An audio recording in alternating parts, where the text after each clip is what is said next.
Gildan Media presents Your Coach in a Box. Affordable, mind-enriching programs.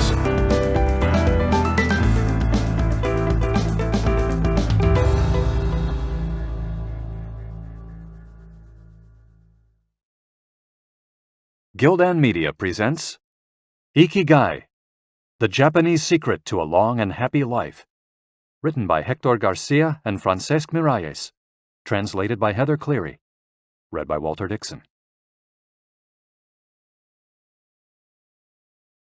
Prologue. Ikigai, a mysterious word. This audiobook first came into being on a rainy night in Tokyo, when its authors sat down together for the first time in one of the city's tiny bars. We had each read each other's work, but had never met, thanks to the thousands of miles that separate Barcelona from the capital of Japan. Then a mutual acquaintance put us in touch, launching a friendship that led to this project and seems destined to last a lifetime. The next time we got together, a year later, we strolled through a park in downtown Tokyo and ended up talking about trends in Western psychology, specifically logotherapy, which helps people find their purpose in life. We remarked that Viktor Frankl's logotherapy had gone out of fashion among practicing therapists, who favored other schools of psychology, though people still search for meaning in what they do and how they live. We ask ourselves things like, what is the meaning of my life? Is the point just to live longer, or should I seek a higher purpose? Why do some people know what they want and have a passion for life, while others languish in confusion? At some point in our conversation, the mysterious word ikigai came up. This Japanese concept, which translates roughly as the happiness of always being busy, is like logotherapy, but it goes a step beyond. It also seems to be one way of explaining the extraordinary longevity of the Japanese, especially on the island of Okinawa, where there are 24.55 people over the age of 100 for every 100,000 inhabitants, far more than the global average. Those who study why the inhabitants of this island in the south of Japan live longer than people anywhere else in the world believe that one of the keys, in addition to a healthful diet, a simple life in the outdoors, green tea, and the subtropical climate, its average temperature is like that of Hawaii, is the ikigai that shapes their lives. While researching this concept, we discovered that not a single book in the fields of psychology or personal development is dedicated to bringing this philosophy to the West. Is ikigai the reason there are more centenarians in Okinawa than anywhere else? How does it inspire people to stay active until the very end? What is the secret to a long and happy life? As we explored the matter further, we discovered that one place in particular, Ogimi, a rural town on the north end of the island with a population of 3,000, boasts the highest life expectancy in the world, a fact that has earned it the nickname of the Village of Longevity. Okinawa is where most of Japan's shikuwasa, a lime-like fruit that packs an extraordinary antioxidant punch, comes from. Could that be Ogimi's secret to long life? Or is it the purity of the water used to brew its moringa tea? We decided to go study the secrets of the Japanese centenarians in person. After a year of preliminary research, we arrived in the village, where residents speak an ancient dialect and practice an animist religion that features long-haired forest sprites called bunagaya, with our cameras and recording devices in hand. As soon as we arrived, we could sense the incredible friendliness of its residents, who laughed and joked incessantly amid lush green hills fed by crystalline waters. As we conducted our interviews with the eldest residents of the town, we realized that something far more powerful than just these natural resources was at work. An uncommon joy flows from its inhabitants and guides them through the long and pleasurable journey of their lives. Again, the mysterious ikigai. But what is it exactly? How do you get it? It never ceased to surprise us that this haven of nearly eternal life was located precisely in Okinawa, where 200,000 innocent lives were lost at the end of World War II. Rather than harbor animosity toward outsiders, however, Okinawans live by the principle of ichariba chode, a local expression that means treat everyone like a brother, even if you've never met them before. It turns out that one of the secrets to happiness of Ogimi's residents is feeling like part of a community. From an early age, they practice yui ma'aru, or teamwork, and so are used to helping one another. Nurturing friendships, eating light, getting enough rest, and doing regular, moderate exercise are all part of the equation of good health. But at the heart of the joie de vivre that inspires these centenarians to keep celebrating birthdays and cherishing each new day is their Ikigai. The purpose of this audiobook is to bring the secrets of Japan's centenarians to you and give you the tools to find your own Ikigai, because those who discover their Ikigai have everything they need for a long and joyful journey through life. Happy travels. Hector Garcia and Francesc Miralles. Chapter 1.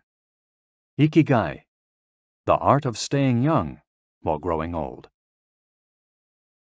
What is your reason for being? According to the Japanese, everyone has an Ikigai, what a French philosopher might call a raison d'être.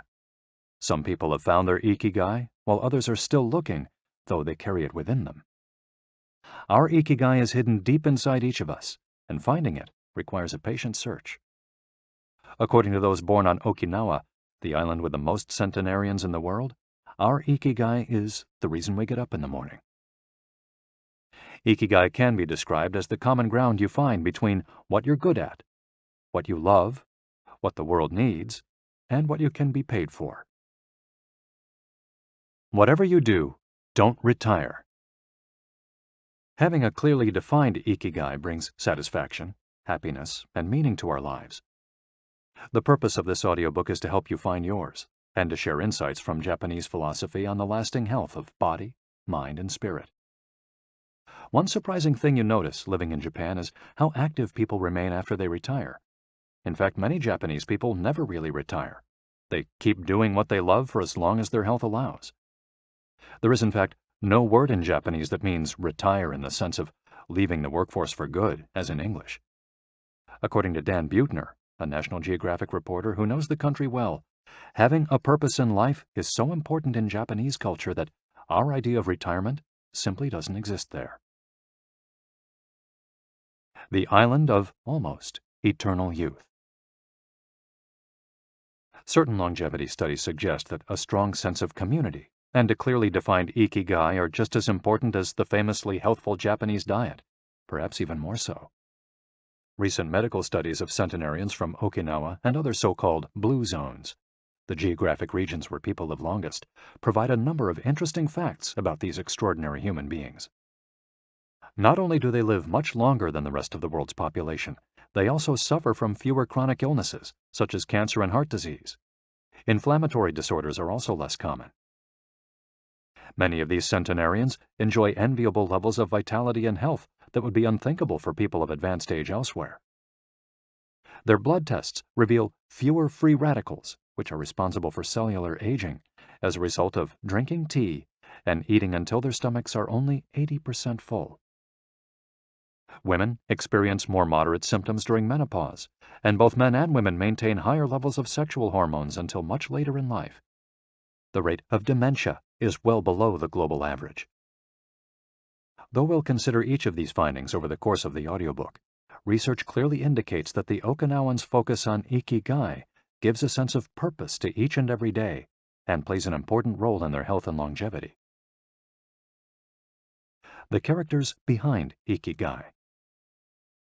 In Japanese, Ikigai is written by combining a character which means life with another which means to be worthwhile, and that can be broken down to the characters which mean armor, number one, and to be the first, to head into battle, taking initiative as a leader, and another character which means beautiful or elegant. The 5 blue zones. Okinawa holds first place among the world's blue zones. In Okinawa, women in particular live longer and have fewer diseases than anywhere else in the world. The 5 regions identified and analyzed by Dan Buettner in his book, The Blue Zones, are 1. Okinawa, Japan, especially the northern part of the island. The locals eat a diet rich in vegetables and tofu, typically served on small plates. In addition to their philosophy of Ikigai, the moai, or close-knit group of friends, plays an important role in their longevity. 2. Sardinia, Italy, specifically the provinces of Nuoro and Ogliastra.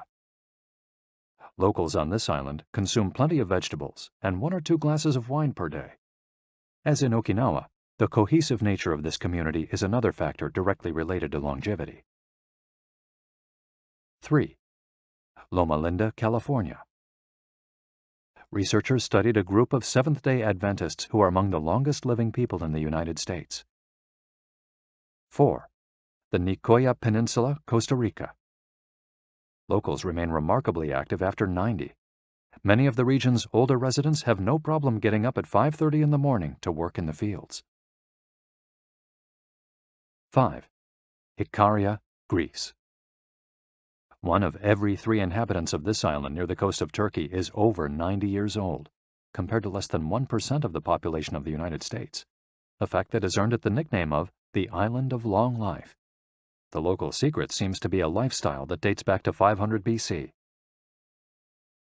In the following chapters, we'll examine several factors that seem to be the keys to longevity and are found across the blue zones, paying special attention to Okinawa and its so-called Village of Longevity. First, however, it's worth pointing out that 3 of these regions are islands, where resources can be scarce and communities have to help one another. For many, helping others might be an ikigai strong enough to keep them alive. According to scientists who have studied the 5 blue zones, the keys to longevity are diet, exercise, finding a purpose in life, an ikigai, and forming strong social ties, that is, having a broad circle of friends and good family relations.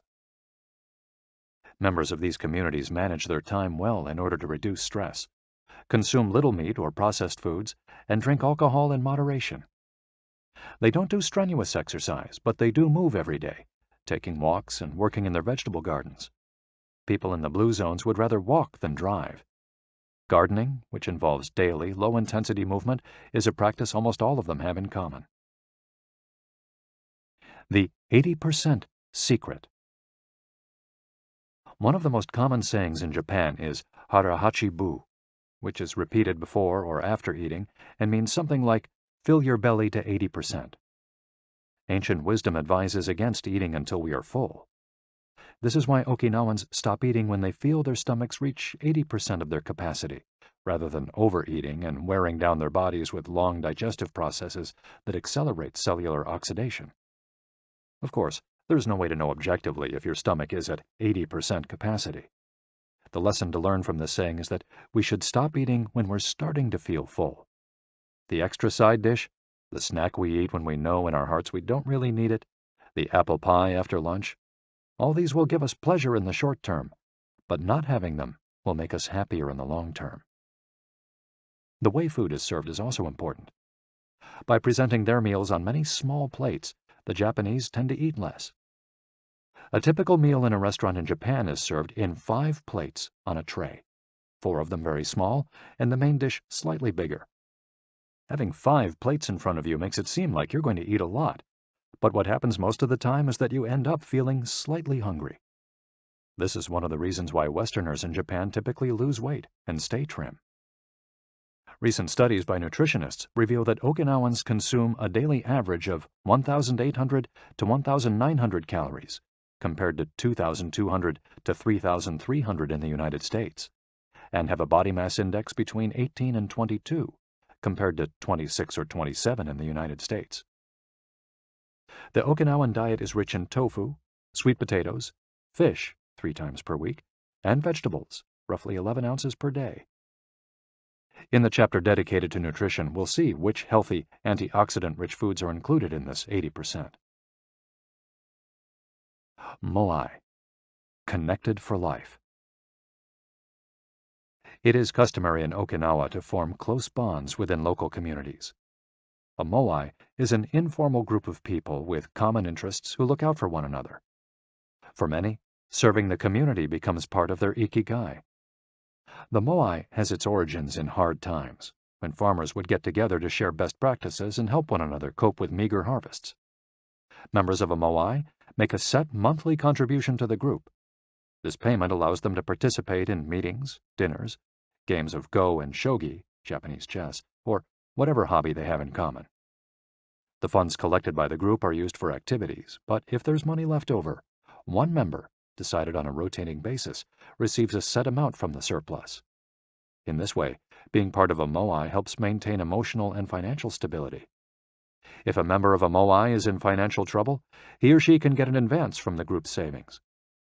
While the details of each moai's accounting practices vary according to the group and its economic means, the feeling of belonging and support gives the individual a sense of security and helps increase life expectancy.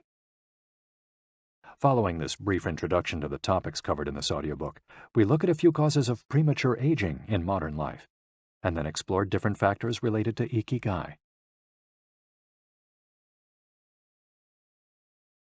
Chapter 2. Anti-Aging Secrets. Little things that add up to a long and happy life. Aging's escape velocity and the rabbit. Imagine a sign far off in the future with a number on it that represents the age of your death. Every year that you live, you advance closer to the sign. When you reach the sign, you die. Now, imagine a rabbit holding the sign and walking to the future. Every year that you live, the rabbit is half a year as far away.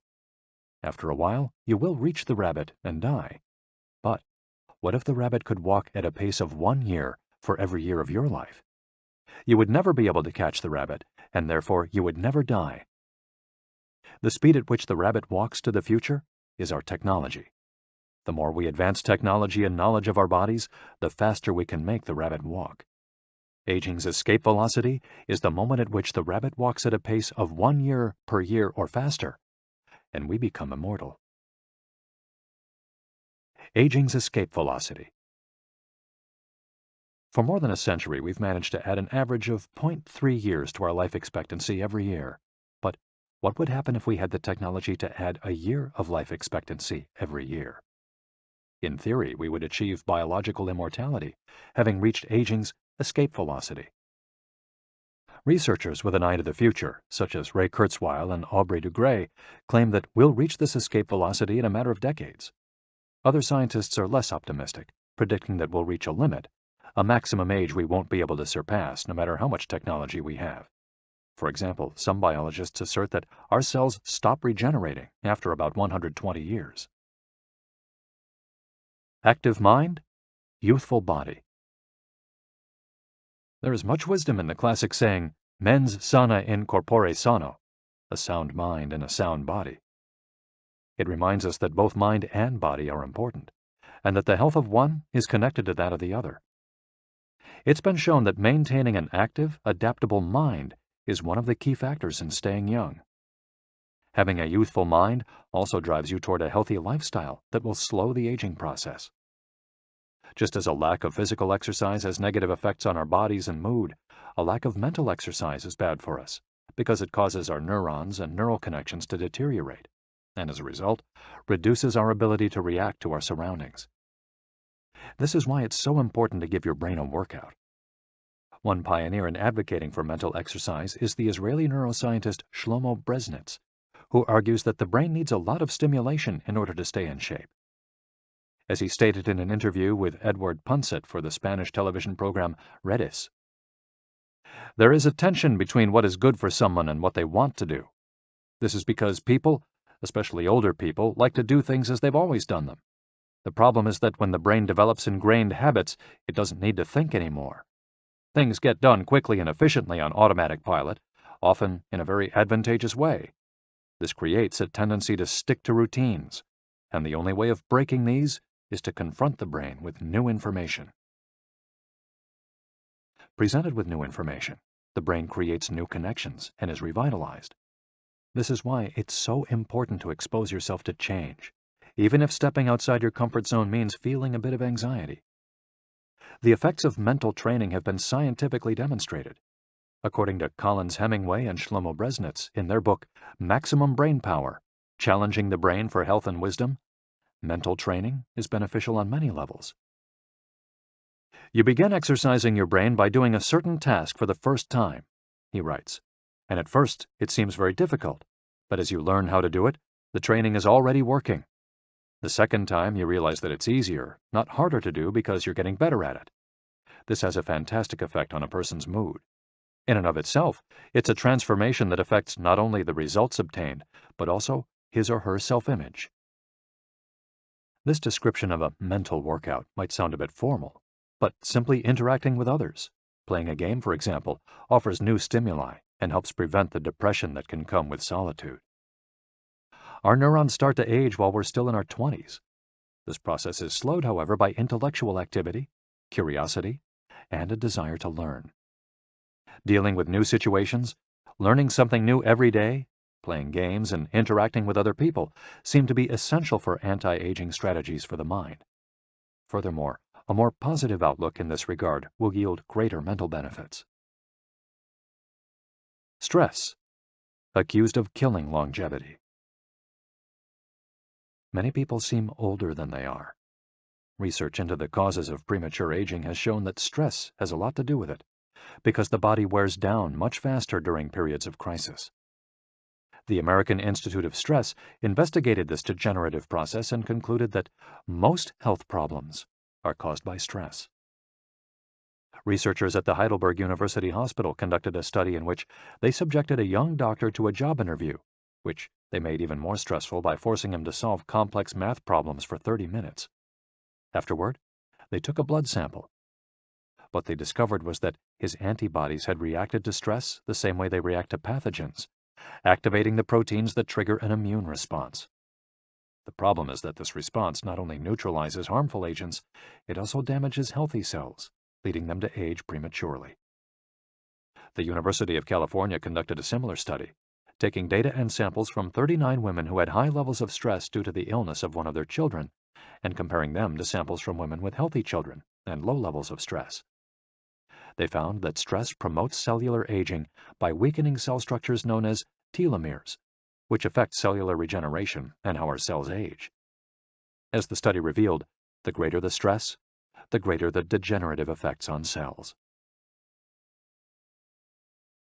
How does stress work? These days, people live at a frantic pace and in a nearly constant state of competition. At this fever pitch, stress is a natural response to the information being received by the body as potentially dangerous or problematic. Theoretically, this is a useful reaction, as it helps us survive in hostile surroundings. Over the course of our evolution, we have used this response to deal with difficult situations and to flee from predators. The alarm that goes off in our head makes our neurons activate the pituitary gland, which produces hormones that release corticotropin, which in turn circulates through the body via the sympathetic nervous system. The adrenal gland is then triggered to release adrenaline and cortisol. Adrenaline raises our respiratory rate and pulse and prepares our muscles for action, getting the body ready to react to perceived danger, while cortisol increases the release of dopamine and blood glucose, which is what gets us charged up and allows us to face challenges. These processes are, in moderation, beneficial. They help us overcome challenges in our daily lives. Nonetheless, the stress to which human beings are subjected today is clearly harmful. Compare the lives of cave dwellers with modern humans. Cave dwellers were relaxed most of the time. Modern humans work most of the time and are alert to any and all threats. Cave dwellers felt stress only in very specific situations. Modern humans are online or waiting for notifications from their cell phones 24 hours a day. To cave dwellers, the threats were real. A predator could end their lives at any moment. For modern humans, the brain associates the ping of a cell phone or an email notification with the threat of a predator. For cave dwellers, high doses of cortisol and adrenaline at moments of danger kept the body healthy. In modern humans, low doses of cortisol flow constantly through the body, with implications for a range of health problems, including adrenal fatigue and chronic fatigue syndrome. Stress has a degenerative effect over time. A sustained state of emergency affects the neurons associated with memory, as well as inhibiting the release of certain hormones, the absence of which can cause depression. Its secondary effects include irritability, insomnia, anxiety, and high blood pressure. As such, though challenges are good for keeping mind and body active, we should adjust our high-stress lifestyles in order to avoid the premature aging of our bodies. Be mindful about reducing stress. Whether or not the threats we perceive are real, Stress is an easily identifiable condition that not only causes anxiety, but is also highly psychosomatic, affecting everything from our digestive system to our skin. This is why prevention is so important in avoiding the toll that stress takes on us, and why many experts recommend practicing mindfulness. The central premise of this stress reduction method is focusing on the self, noticing our responses, even if they are conditioned by habit, in order to be fully conscious of them. In this way, we connect with the here and now and limit thoughts that tend to spiral out of control. We have to learn to turn off the autopilot that's steering us in an endless loop. We all know people who snack while talking on the phone or watching the news. You ask them if the omelet they just ate had an onion in it, and they can't tell you, says Roberto Alcibar, who abandoned his fast-paced life to become a certified instructor of mindfulness after an illness threw him into a period of acute stress. One way to reach such a state of mindfulness is through meditation, which helps filter the information that reaches us from the outside world. It can also be achieved through breathing exercises, yoga, and body scans. Achieving mindfulness involves a gradual process of training, but with a bit of practice, we can learn to focus our mind completely, which reduces stress and helps us live longer. A little stress is good for you. While sustained, intense stress is a known enemy of longevity and both mental and physical health, low levels of stress have been shown to be beneficial. After observing a group of test subjects for more than 20 years, Dr. Howard S. Friedman, a psychology professor at the University of California, Riverside, discovered that people who maintained a low level of stress, who faced challenges and put their heart and soul into their work in order to succeed, lived longer than those who chose a more relaxed lifestyle and retired earlier. From this, he concluded that a small dose of stress is a positive thing, as those who live with low levels of stress tend to develop healthier habits, smoke less, and drink less alcohol. Given this, it's not surprising that many of the supercentenarians, people who live to be 110 or more, whom you'll meet in this audiobook, talk about having lived intense lives and working well into old age. A lot of sitting will age you. In the Western world in particular, the rise in sedentary behavior has led to numerous diseases, such as hypertension and obesity, which in turn affect longevity. Spending too much time seated at work or at home not only reduces muscular and respiratory fitness, but also increases appetite and curbs the desire to participate in activities. Being sedentary can lead to hypertension, imbalanced eating, cardiovascular disease, osteoporosis, and even certain kinds of cancer. Recent studies have shown a connection between a lack of physical activity and the progressive distortion of telomeres in the immune system, which ages those cells and, in turn, the organism as a whole. This is a problem at all life stages, not only among adults. Sedentary children suffer from high rates of obesity and all its associated health issues and risks, which is why it's so important to develop a healthy and active lifestyle at an early age. It's easy to be less sedentary. It just takes a bit of effort and a few changes to your routine. We can access a more active lifestyle that makes us feel better inside and out. We just have to add a few ingredients to our everyday habits. Walk to work, or just go on a walk, for at least 20 minutes each day. Use your feet instead of an elevator or escalator. This is good for your posture, your muscles, and your respiratory system, among other things. Participate in social or leisure activities, so that you don't spend too much time in front of the television. Replace your junk food with fruit, and you'll have less of an urge to snack and more nutrients in your system. Get the right amount of sleep. 7 to 9 hours is good, but any more than that makes us lethargic. Play with children or pets, or join a sports team. This not only strengthens the body, but also stimulates the mind and boosts self-esteem. Be conscious of your daily routine in order to detect harmful habits and replace them with more positive ones. By making these small changes, we can begin to renew our bodies and minds and increase our life expectancy. A model's best-kept secret. Though we age both externally and internally, both physically and mentally, one of the things that tell us the most about people's age is their skin, which takes on different textures and colors according to processes going on beneath the surface. Most of those who make their living as models claim to sleep between 9 and 10 hours the night before a fashion show. This gives their skin a taut, wrinkle-free appearance and a healthy, radiant glow. Science has shown that sleep is a key anti-aging tool because when we sleep, we generate melatonin, a hormone that occurs naturally in our bodies.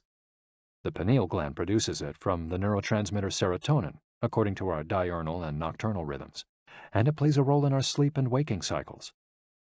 A powerful antioxidant, melatonin, helps us live longer and also offers the following benefits. It strengthens the immune system. It contains an element that protects against cancer. It promotes the natural production of insulin. It slows the onset of Alzheimer's disease. It helps prevent osteoporosis and fight heart disease. For all these reasons, melatonin is a great ally in preserving youth. It should be noted, however, that melatonin production decreases after age 30. We can compensate for this by eating a balanced diet and getting more calcium, soaking up a moderate amount of sun each day, getting enough sleep, avoiding stress, alcohol, tobacco, and caffeine, all of which make it harder to get a good night's rest, depriving us of the melatonin we need. Experts are trying to determine whether artificially stimulating production of melatonin might help slow the aging process, which would confirm the theory that we already carry the secret to longevity within us.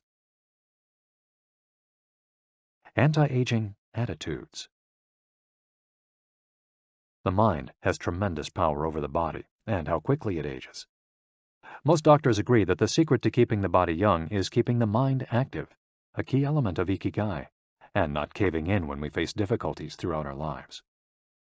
One study, conducted at Yeshiva University, found that the people who live the longest have two dispositional traits in common: a positive attitude and a high degree of emotional awareness. In other words, those who face challenges with a positive outlook and are able to manage their emotions are already well on their way toward longevity. A stoic attitude, serenity in the face of a setback, can also help keep you young, as it lowers anxiety and stress levels and stabilizes behavior. This can be seen in the greater life expectancies of certain cultures with unhurried, deliberate lifestyles. Many centenarians and supercentenarians have similar profiles. They've had full lives that were difficult at times, but they knew how to approach these challenges with a positive attitude and not be overwhelmed by the obstacles they faced. Alexander Imich, who in 2014 became the world's oldest living man at age 111, knew he had good genes, but understood that other factors contributed too. "The life you live is equally or more important for longevity," he said in an interview with Reuters after being added to Guinness World Records in 2014. An Ode to Longevity. During our stay in Ogimi, the village that holds the Guinness record for longevity, a woman who was about to turn 100 years old sang the following song for us in a mixture of Japanese and the local dialect. "To keep healthy and have a long life, eat just a little of everything with relish. Go to bed early, get up early, and then go out for a walk. We live each day with serenity, and we enjoy the journey. To keep healthy and have a long life, we get on well with all our friends. Spring, summer, fall, winter, we happily enjoy all the seasons. The secret is not to get distracted by how old the fingers are, from the fingers to the head and back once again. If you keep moving with your fingers working, 100 years will come to you." We can now use our fingers to play the next chapter, where we'll look at the close relationship between longevity and discovering our life's mission. Chapter 3. From Logotherapy to Ikigai. How to live longer and better by finding your purpose. What is logotherapy? A colleague once asked Viktor Frankl to define his school of psychology in a single phrase, to which Frankl replied, "Well, in logotherapy, the patient sits up straight and has to listen to things that are, on occasion, hard to hear." The colleague had just described psychoanalysis to him in the following terms. In psychoanalysis, the patient lies down on a couch and tells you things that are, on occasion, hard to say. Frankl explains that one of the first questions he would ask his patients was, "Why do you not commit suicide?" Usually the patient found good reasons not to and was able to carry on. What then does logotherapy do? The answer is pretty clear. It helps you find reasons to live. Logotherapy pushes patients to consciously discover their life's purpose in order to confront their neuroses. Their quest to fulfill their destiny then motivates them to press forward, breaking the mental chains of the past and overcoming whatever obstacles they encounter along the way. Something to live for. A study conducted by Frankl in his Vienna clinic found that among both patients and personnel, around 80% believed that human beings needed a reason for living, and around 60% felt they had someone or something in their lives worth dying for. The search for meaning. The search for purpose became a personal driving force that allowed Frankl to achieve his goals. The process of logotherapy can be summarized in these 5 steps. 1. A person feels empty, frustrated, or anxious. 2. The therapist shows him that what he is feeling is the desire to have a meaningful life. 3. The patient discovers his life's purpose at that particular point in time. 4. Of his own free will, the patient decides to accept or reject that destiny. 5. This newfound passion for life helps him overcome obstacles and sorrows. Frankl himself would live and die for his principles and ideals. His experiences as a prisoner at Auschwitz showed him that everything can be taken from a man but one thing, the last of the human freedoms: to choose one's attitude in any given set of circumstances, to choose one's own way. It was something he had to go through alone, without any help, and it inspired him for the rest of his life. 10 differences between psychoanalysis and logotherapy. Psychoanalysis: the patient reclines on a couch like a patient. Logotherapy: the patient sits facing the therapist, who guides him or her without passing judgment. Psychoanalysis is retrospective, it looks to the past. Logotherapy looks toward the future.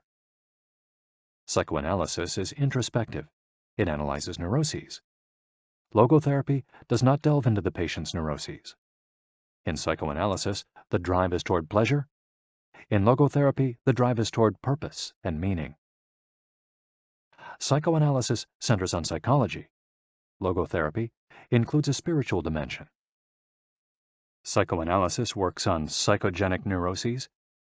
Logotherapy also works on noogenic or existential neuroses.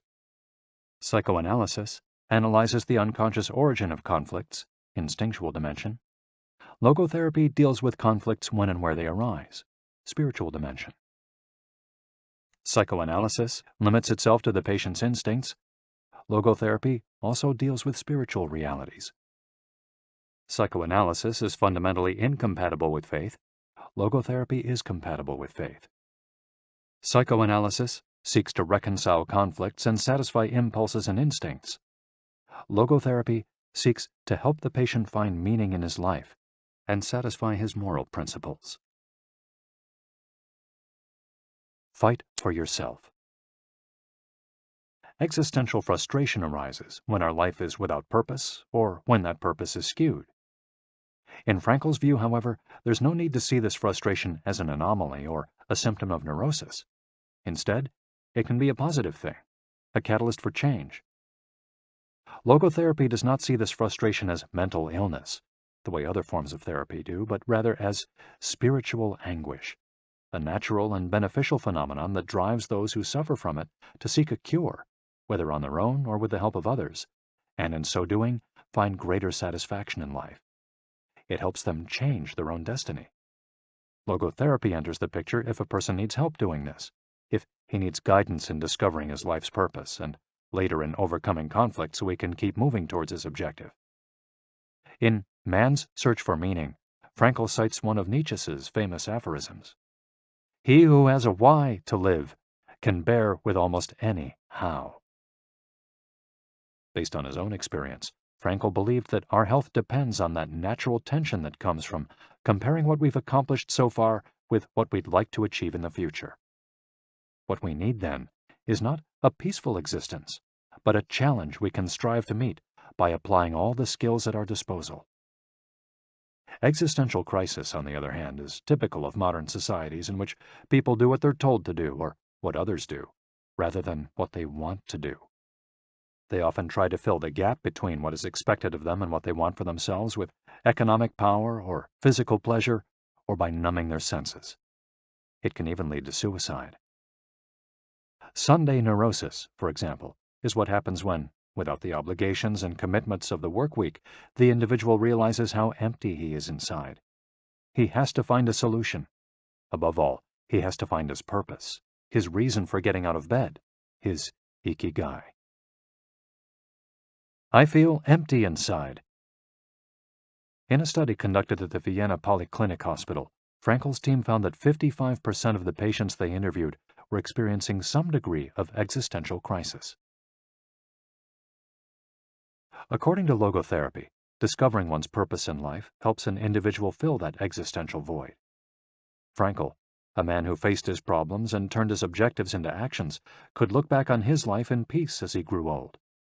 He did not have to envy those still enjoying their youth, because he had amassed a broad set of experiences that showed he had lived for something.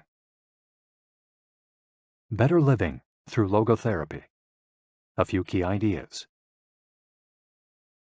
We don't create the meaning of our life, as Sartre claimed. We discover it.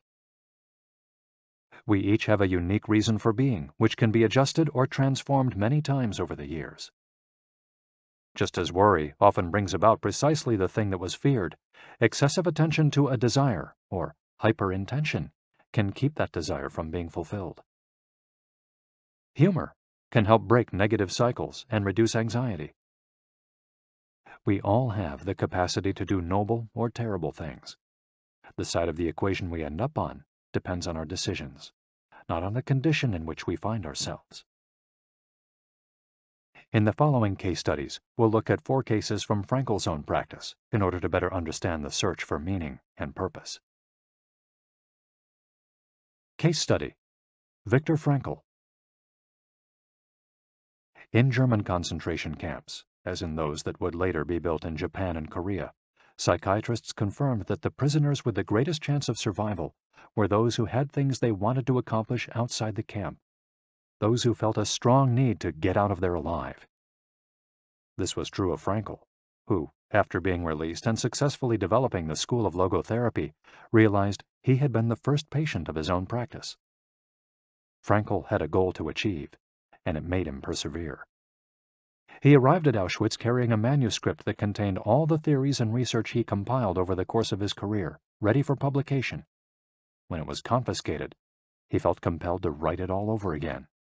And that need drove him, and gave his life meaning amid the constant horror and doubt of the concentration camp. So much so that over the years, and especially when he fell ill with typhus, he would jot down fragments and key words from the lost work on any scrap of paper he found. Case study: The American Diplomat. An important North American diplomat went to Frankl to pick up where he left off with a course of treatment he had started 5 years earlier in the United States. When Frankl asked him why he had started therapy in the first place, the diplomat answered that he hated his job and his country's international policies, which he had to follow and enforce. His American psychoanalyst, whom he had been seeing for years, insisted he make peace with his father so that his government and his job, both representations of the paternal figure, would seem less disagreeable. Frankl, however, showed him in just a few sessions that his frustration was due to the fact that he wanted to pursue a different career, and the diplomat concluded his treatment with that idea in mind. 5 years later, the former diplomat informed Frankl that he had been working during that time in a different profession, and that he was happy. In Frankl's view, the man not only didn't need all those years of psychoanalysis, he also couldn't even really be considered a patient in need of therapy. He was simply someone in search of a new life's purpose. As soon as he found it, his life took on deeper meaning. Case study: The Suicidal Mother. The mother of a boy who had died at age 11 was admitted to Frankl's clinic after she tried to kill herself and her other son. It was this other son, paralyzed since birth, who kept her from carrying out her plan. He did believe his life had a purpose, and if his mother killed them both, it would keep him from achieving his goals. The woman shared her story in a group session. To help her, Frankel asked another woman to imagine a hypothetical situation in which she lay on her deathbed, old and wealthy, but childless. The woman insisted that, in that case, she would have felt her life had been a failure. When the suicidal mother was asked to perform the same exercise, imagining herself on her deathbed, she looked back and realized that she had done everything in her power for her children, for both of them. She had given her paralyzed son a good life, and he had turned into a kind, reasonably happy person. To this she added, crying, "As for myself, I can look back peacefully on my life, for I can say my life was full of meaning, and I have tried hard to live it fully. I have done my best. I have done my best for my son. My life was no failure." In this way, by imagining herself on her deathbed and looking back, the suicidal mother found the meaning that, though she was not aware of it, her life already had. Case study: The grief-stricken doctor. An elderly doctor, unable to overcome the deep depression into which he'd fallen after the death of his wife 2 years earlier, went to Frankel for help. Instead of giving him advice or analyzing his condition, Frankel asked him what would have happened if he had been the one who died first. The doctor, horrified, answered that it would have been terrible for his poor wife, that she would have suffered tremendously. To which Frankel responded, "You see, doctor, you've spared her all that suffering, but the price you have to pay for this is to survive and mourn her." The doctor didn't say another word. He left Frankel's office in peace after taking the therapist's hand in his own. He was able to tolerate the pain in place of his beloved wife. His life had been given a purpose. Morita therapy. In the same decade that logotherapy came into being, a few years earlier in fact, Shoma Morita created his own purpose-centered therapy in Japan. It proved to be effective in the treatment of neurosis, obsessive-compulsive disorder, and post-traumatic stress. In addition to being a psychotherapist, Shoma Morita was a Zen Buddhist, and his therapy left a lasting spiritual mark on Japan. Many Western forms of therapy focus on controlling or modifying the patient's emotions. In the West, we tend to believe that what we think influences how we feel, which in turn influences how we act. In contrast, Morita therapy focuses on teaching patients to accept their emotions without trying to control them, since their feelings will change as a result of their actions. In addition to accepting the patient's emotions, Morita therapy seeks to create new emotions on the basis of actions. According to Morita, these emotions are learned through experience and repetition. Morita therapy is not meant to eliminate symptoms. Instead, it teaches us to accept our desires, anxieties, fears, and worries, and let them go. As Morita writes in his book, Morita Therapy and the True Nature of Anxiety-Based Disorders, "In feelings, it is best to be wealthy and generous." Morita explained the idea of letting go of negative feelings with the following fable. A donkey that is tied to a post by a rope will keep walking around the post in an attempt to free itself, only to become more immobilized and attached to the post. The same thing applies to people with obsessive thinking, who become more trapped in their own suffering when they try to escape from their fears and discomfort. The basic principles of Morita therapy. 1. Accept your feelings. If we have obsessive thoughts, we should not try to control them or get rid of them. If we do, they become more intense. Regarding human emotions, the Zen master would say, if we try to get rid of one wave with another, we end up with an infinite sea. We don't create our feelings. They simply come to us, and we have to accept them. The trick is welcoming them. Morita likened emotions to the weather. We can't predict or control them. We can only observe them. To this point, he often quoted the Vietnamese monk Thich Nhat Hanh, who would say, "Hello, solitude. How are you today? Come, sit with me, and I will care for you." 2. Do what you should be doing. We shouldn't focus on eliminating symptoms, because recovery will come on its own. We should focus instead on the present moment, and if we're suffering, on accepting that suffering. Above all, we should avoid intellectualizing the situation. The therapist's mission is to develop the patient's character so he or she can face any situation, and character is grounded in the things we do. Morita therapy does not offer its patients explanations, but rather allows them to learn from their actions and activities. It doesn't tell you how to meditate or how to keep a diary the way Western therapies do. It's up to the patient to make discoveries through experience. 3. Discover your life's purpose. We can't control our emotions, but we can take charge of our actions every day. This is why we should have a clear sense of our purpose and always keep Morita's mantra in mind. What do we need to be doing right now? What action should we be taking? The key to achieving this is having dared to look inside yourself to find your IKIGAI. The 4 phases of Morita therapy. Morita's original treatment, which lasts 15 to 21 days, consists of the following stages. 1. Isolation and rest, 5 to 7 days. During the first week of treatment, the patient rests in a room without any external stimuli. No television, books, family, friends, or speaking. All the patient has is his thoughts. He lies down for most of the day and is visited regularly by the therapist, who tries to avoid interacting with him as much as possible. The therapist simply advises the patient to continue observing the rise and fall of his emotions as he lies there. When the patient gets bored and wants to start doing things again, he's ready to move on to the next stage of therapy. 2. Light occupational therapy, 5 to 7 days. In this stage, the patient performs repetitive tasks in silence. One of these is keeping a diary about his thoughts and feelings. The patient goes outside after a week of being shut in, takes walks in nature, and does breathing exercises. He also starts doing simple activities such as gardening, drawing, or painting. During this stage, the patient is still not allowed to talk to anyone except the therapist. 3. Occupational therapy, 5 to 7 days. In this stage, the patient performs tasks that require physical movement. Dr. Morita liked to take his patients to the mountains to chop wood. In addition to physical tasks, the patient is also immersed in other activities such as writing, painting, or making ceramics. The patient can speak with others at this stage, but only about the tasks at hand. 4. The return to social life and the real world.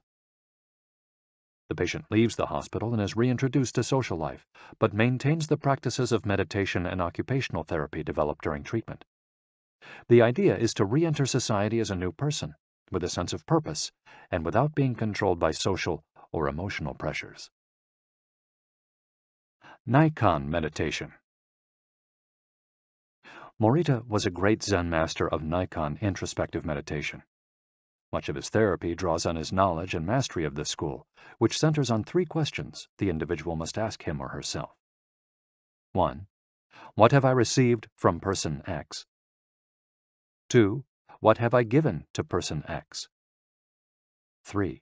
What problems have I caused person X? Through these reflections, we stop identifying others as the cause of our problems and deepen our own sense of responsibility. As Morita said, if you are angry and want to fight, think about it for 3 days before coming to blows. After 3 days, the intense desire to fight will pass on its own. And now, IKIGAI. Logotherapy and Morita therapy are both grounded in a personal, unique experience that you can access without therapists or spiritual retreats. The mission of finding your IKIGAI, your existential fuel. Once you find it, it's only a matter of having the courage and making the effort to stay on the right path. In the following chapters, we'll take a look at the basic tools you'll need to get moving along that path. Finding flow in the tasks you've chosen to do, eating in a balanced and mindful way, doing low-intensity exercise, and learning not to give in when difficulties arise. In order to do this, you have to accept that the world, like the people who live in it, is imperfect. but that it's still full of opportunities for growth and achievement. Are you ready to throw yourself into your passion as if it were the most important thing in the world? Chapter 4. Find flow in everything you do. How to turn work and free time into spaces for growth. We are what we repeatedly do.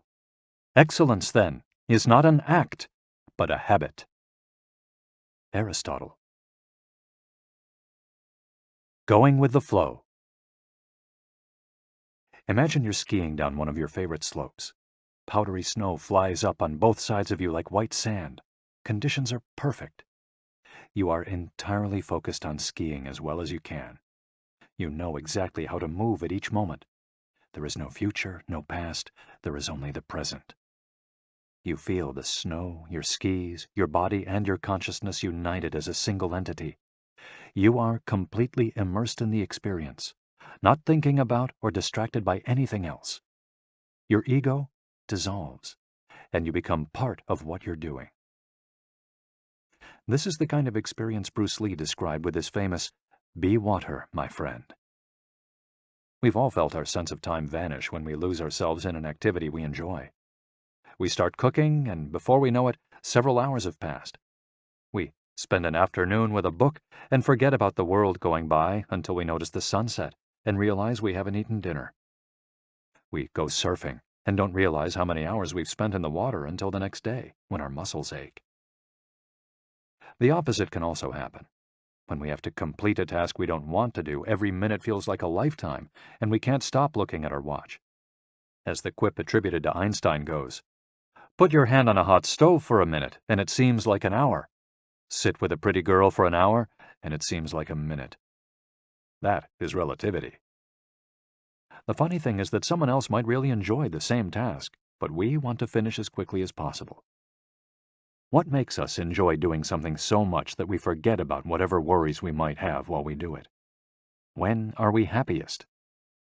These questions can help us discover our IKIGAI. The power of flow. These questions are also at the heart of psychologist Mihai Csikszentmihalyi's research into the experience of being completely immersed in what we're doing. Csikszentmihalyi called this state flow and described it as the pleasure, delight, creativity, and process when we are completely immersed in life. There is no magic recipe for finding happiness, for living according to your IKIGAI, but one key ingredient is the ability to reach this state of flow, and, through this state, have an optimal experience. In order to achieve this optimal experience, we have to focus on increasing the time we spend on activities that bring us to this state of flow, rather than allowing ourselves to get caught up in activities that offer immediate pleasure, like eating too much, abusing drugs or alcohol, or stuffing ourselves with chocolate in front of the TV.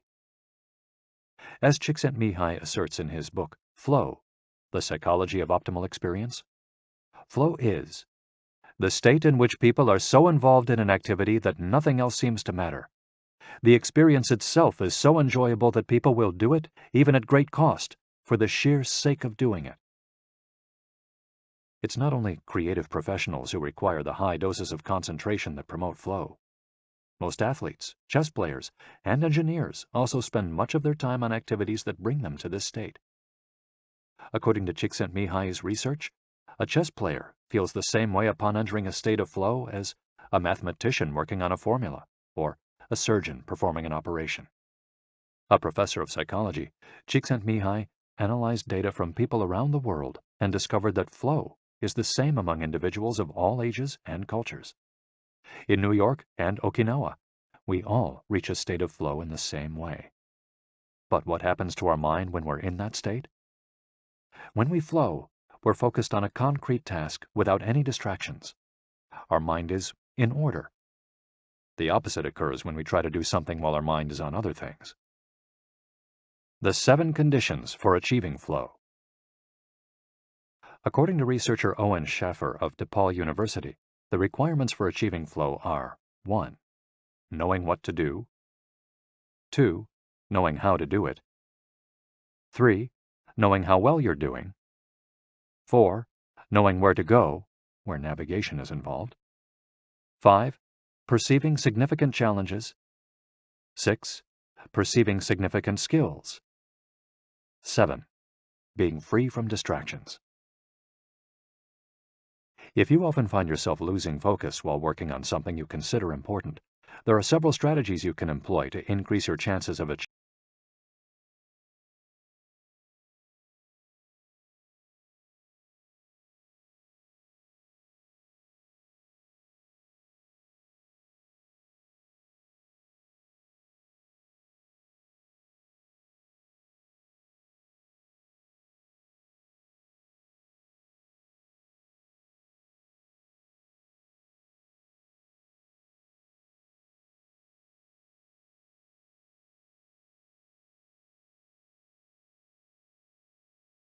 Strategy number 1. Choose a difficult task, but not too difficult. Schaffer's model encourages us to take on tasks that we have a chance of completing, but that are slightly outside our comfort zone. Every task, sport or job, has a set of rules, and we need a set of skills to follow them. If the rules for completing a task or achieving a purpose are too basic relative to our skill set, we'll likely get bored. Activities that are too easy lead to apathy. If, on the other hand, we assign ourselves to a task that is too difficult, we won't have the skills to complete it and will almost certainly give up and feel frustrated to boot. The ideal is to find a middle path, something aligned with our abilities but just a bit of a stretch, so we experience it as a challenge. That's what Ernest Hemingway meant when he said, "Sometimes I write better than I can." We want to see challenges through to the end because we enjoy the feeling of pushing ourselves. Bertrand Russell expressed a similar idea when he said, "To be able to concentrate for a considerable amount of time is essential to difficult achievement." If you're a graphic designer, learn a new software program for your next project. If you're a programmer, use a new programming language. If you're a dancer, try to incorporate into your next routine a movement that has seemed impossible for years. Add a little something extra, something that takes you out of your comfort zone. Even doing something as simple as reading means following certain rules, having certain abilities and knowledge. If we set out to read a book on quantum mechanics for specialists in physics without being specialists in physics ourselves, we'll probably give up after a few minutes. On the other end of the spectrum, if we already know everything a book has to tell us, we'll get bored right away. However, if the book is appropriate to our knowledge and abilities and builds on what we already know, we'll immerse ourselves in our reading, and time will flow. This pleasure and satisfaction are evidence that we are in tune with our IKIGAI. In summary, easy tasks lead to boredom, challenging tasks lead to flow, tasks beyond our abilities lead to anxiety. Strategy 2. Have a clear, concrete objective. Video games, played in moderation, board games, and sports are great ways to achieve flow because the objective tends to be very clear. Beat your rival or your own record while following a set of explicitly defined rules. Unfortunately, the objective isn't quite as clear in most situations.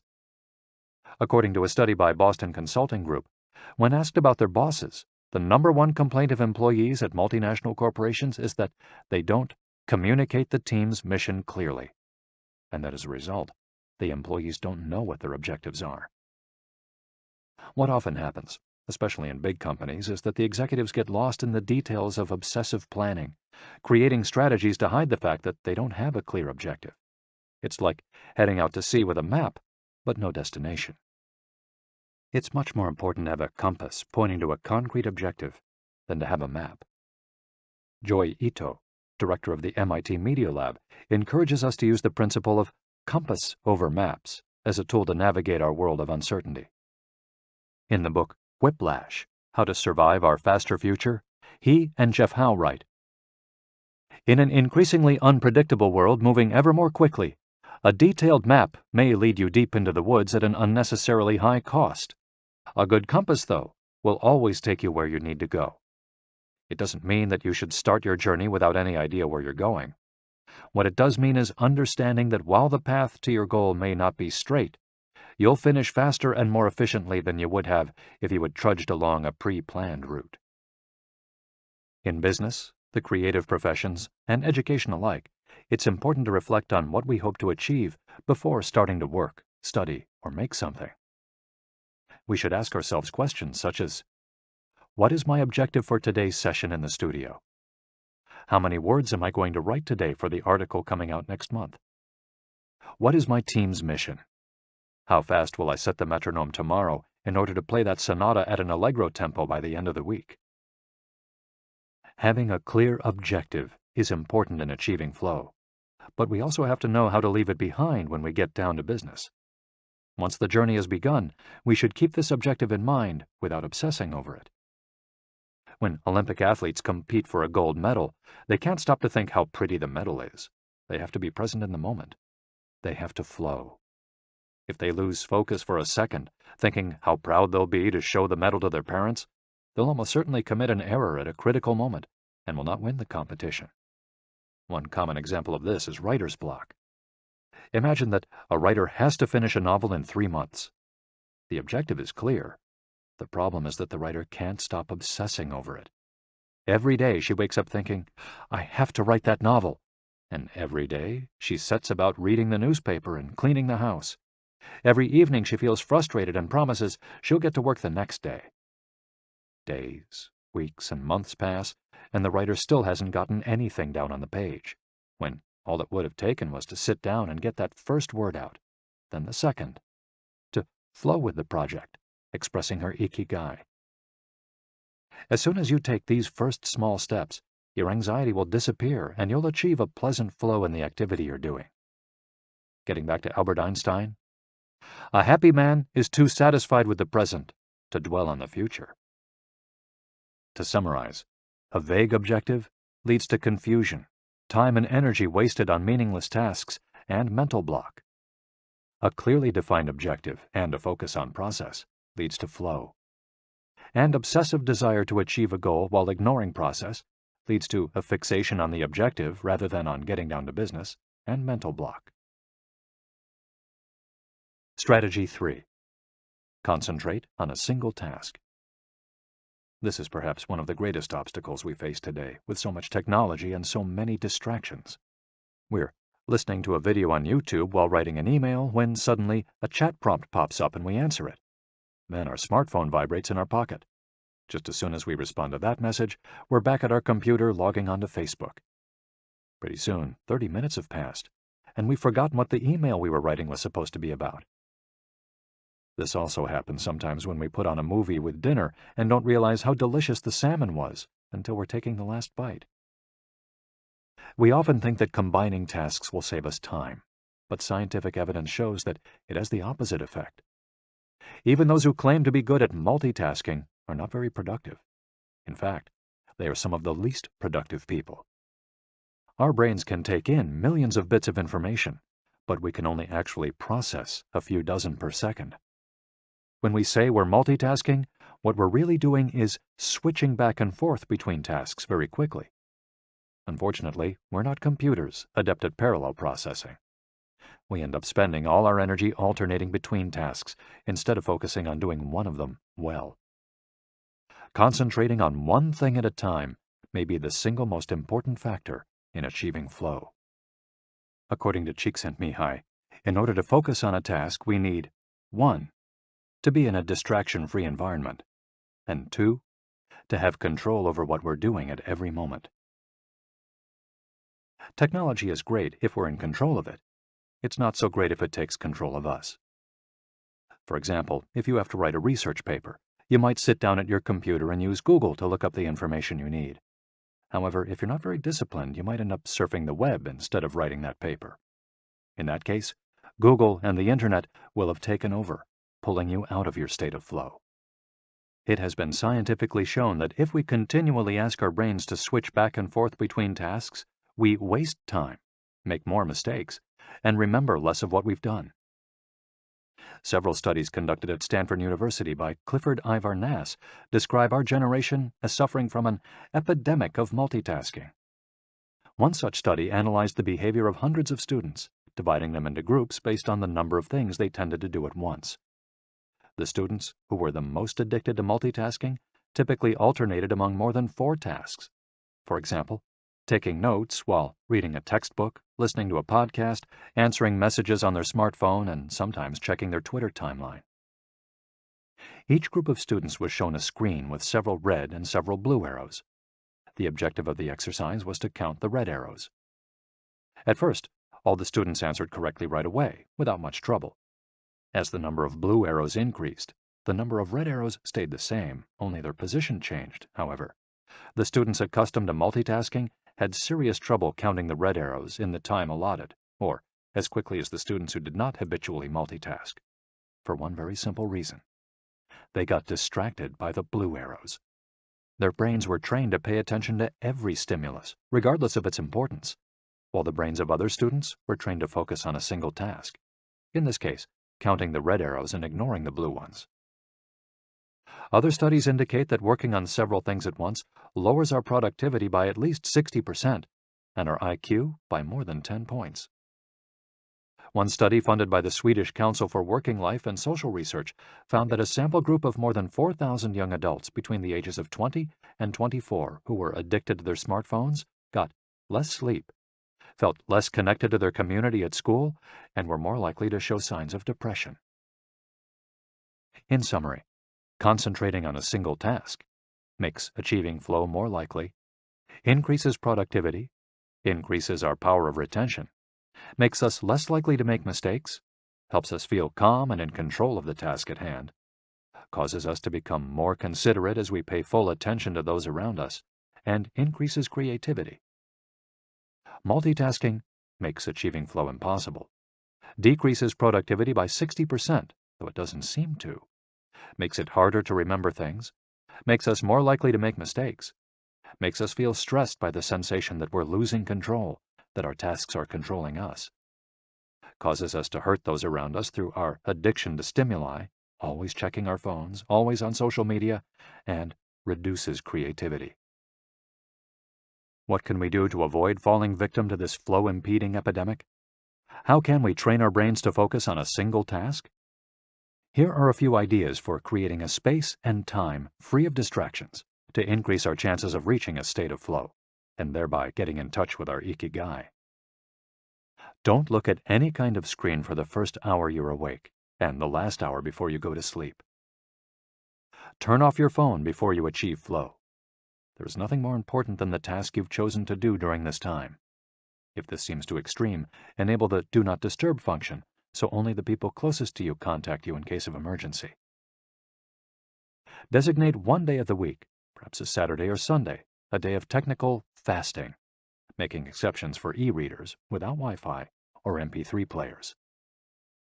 Go to a cafe that doesn't have Wi-Fi. Read and respond to email only once or twice per day. Define those times clearly and stick to them. Try the Pomodoro technique. Get yourself a kitchen timer.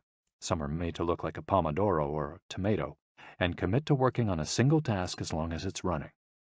The Pomodoro technique recommends 25 minutes of work and 5 minutes of rest for each cycle, but you can also do 50 minutes of work and 10 minutes of rest.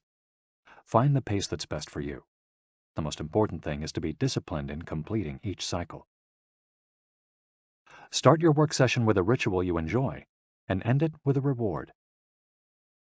Train your mind to return to the present when you find yourself getting distracted. Practice mindfulness or another form of meditation. Go for a walk or a swim, whatever will help you get centered again. Work in a space where you will not be distracted. If you can't do this at home, go to a library, a cafe, or, if your task involves playing the saxophone, a music studio. If you find that your surroundings continue to distract you, keep looking until you find the right place. Divide each activity into groups of related tasks and assign each group its own place and time. For example, if you're writing a magazine article, you could do research and take notes at home in the morning, write in the library in the afternoon, and edit on the couch at night. Bundle routine tasks, such as sending out invoices, making phone calls, and so on, and do them all at once. A summary of the advantages of flow versus the disadvantages of distraction. A focused mind versus a wandering mind. Living in the present versus thinking about the past and the future. Being free from worry versus having concerns about our daily life and the people around us invading our thoughts. having the hours fly by versus having every minute seem endless. With flow, we feel in control. With distraction, we lose control and fail to complete the task at hand, or other tasks or people keep us from our work. With flow, we prepare thoroughly. With distraction, we act without being prepared. With flow, we know what we should be doing at any given moment.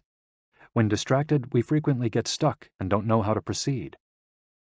With flow, our mind is clear and overcomes all obstacles to the flow of thought. With distraction, we're plagued by doubts, concerns, and low self-esteem. With flow, it's pleasant. With distraction, it's boring and exhausting. And with flow, our ego fades. We're not the ones controlling the activity or task we're doing. The task is leading us. And with distraction, constant self-criticism.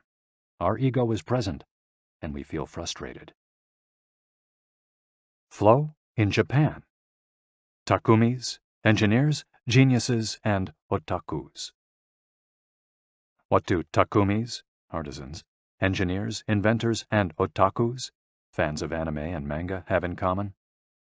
They all understand the importance of flowing with their ikigai at all times. One widespread stereotype about people in Japan is that they're exceptionally dedicated and hard-working, even though some Japanese people say they look like they're working harder than they really are.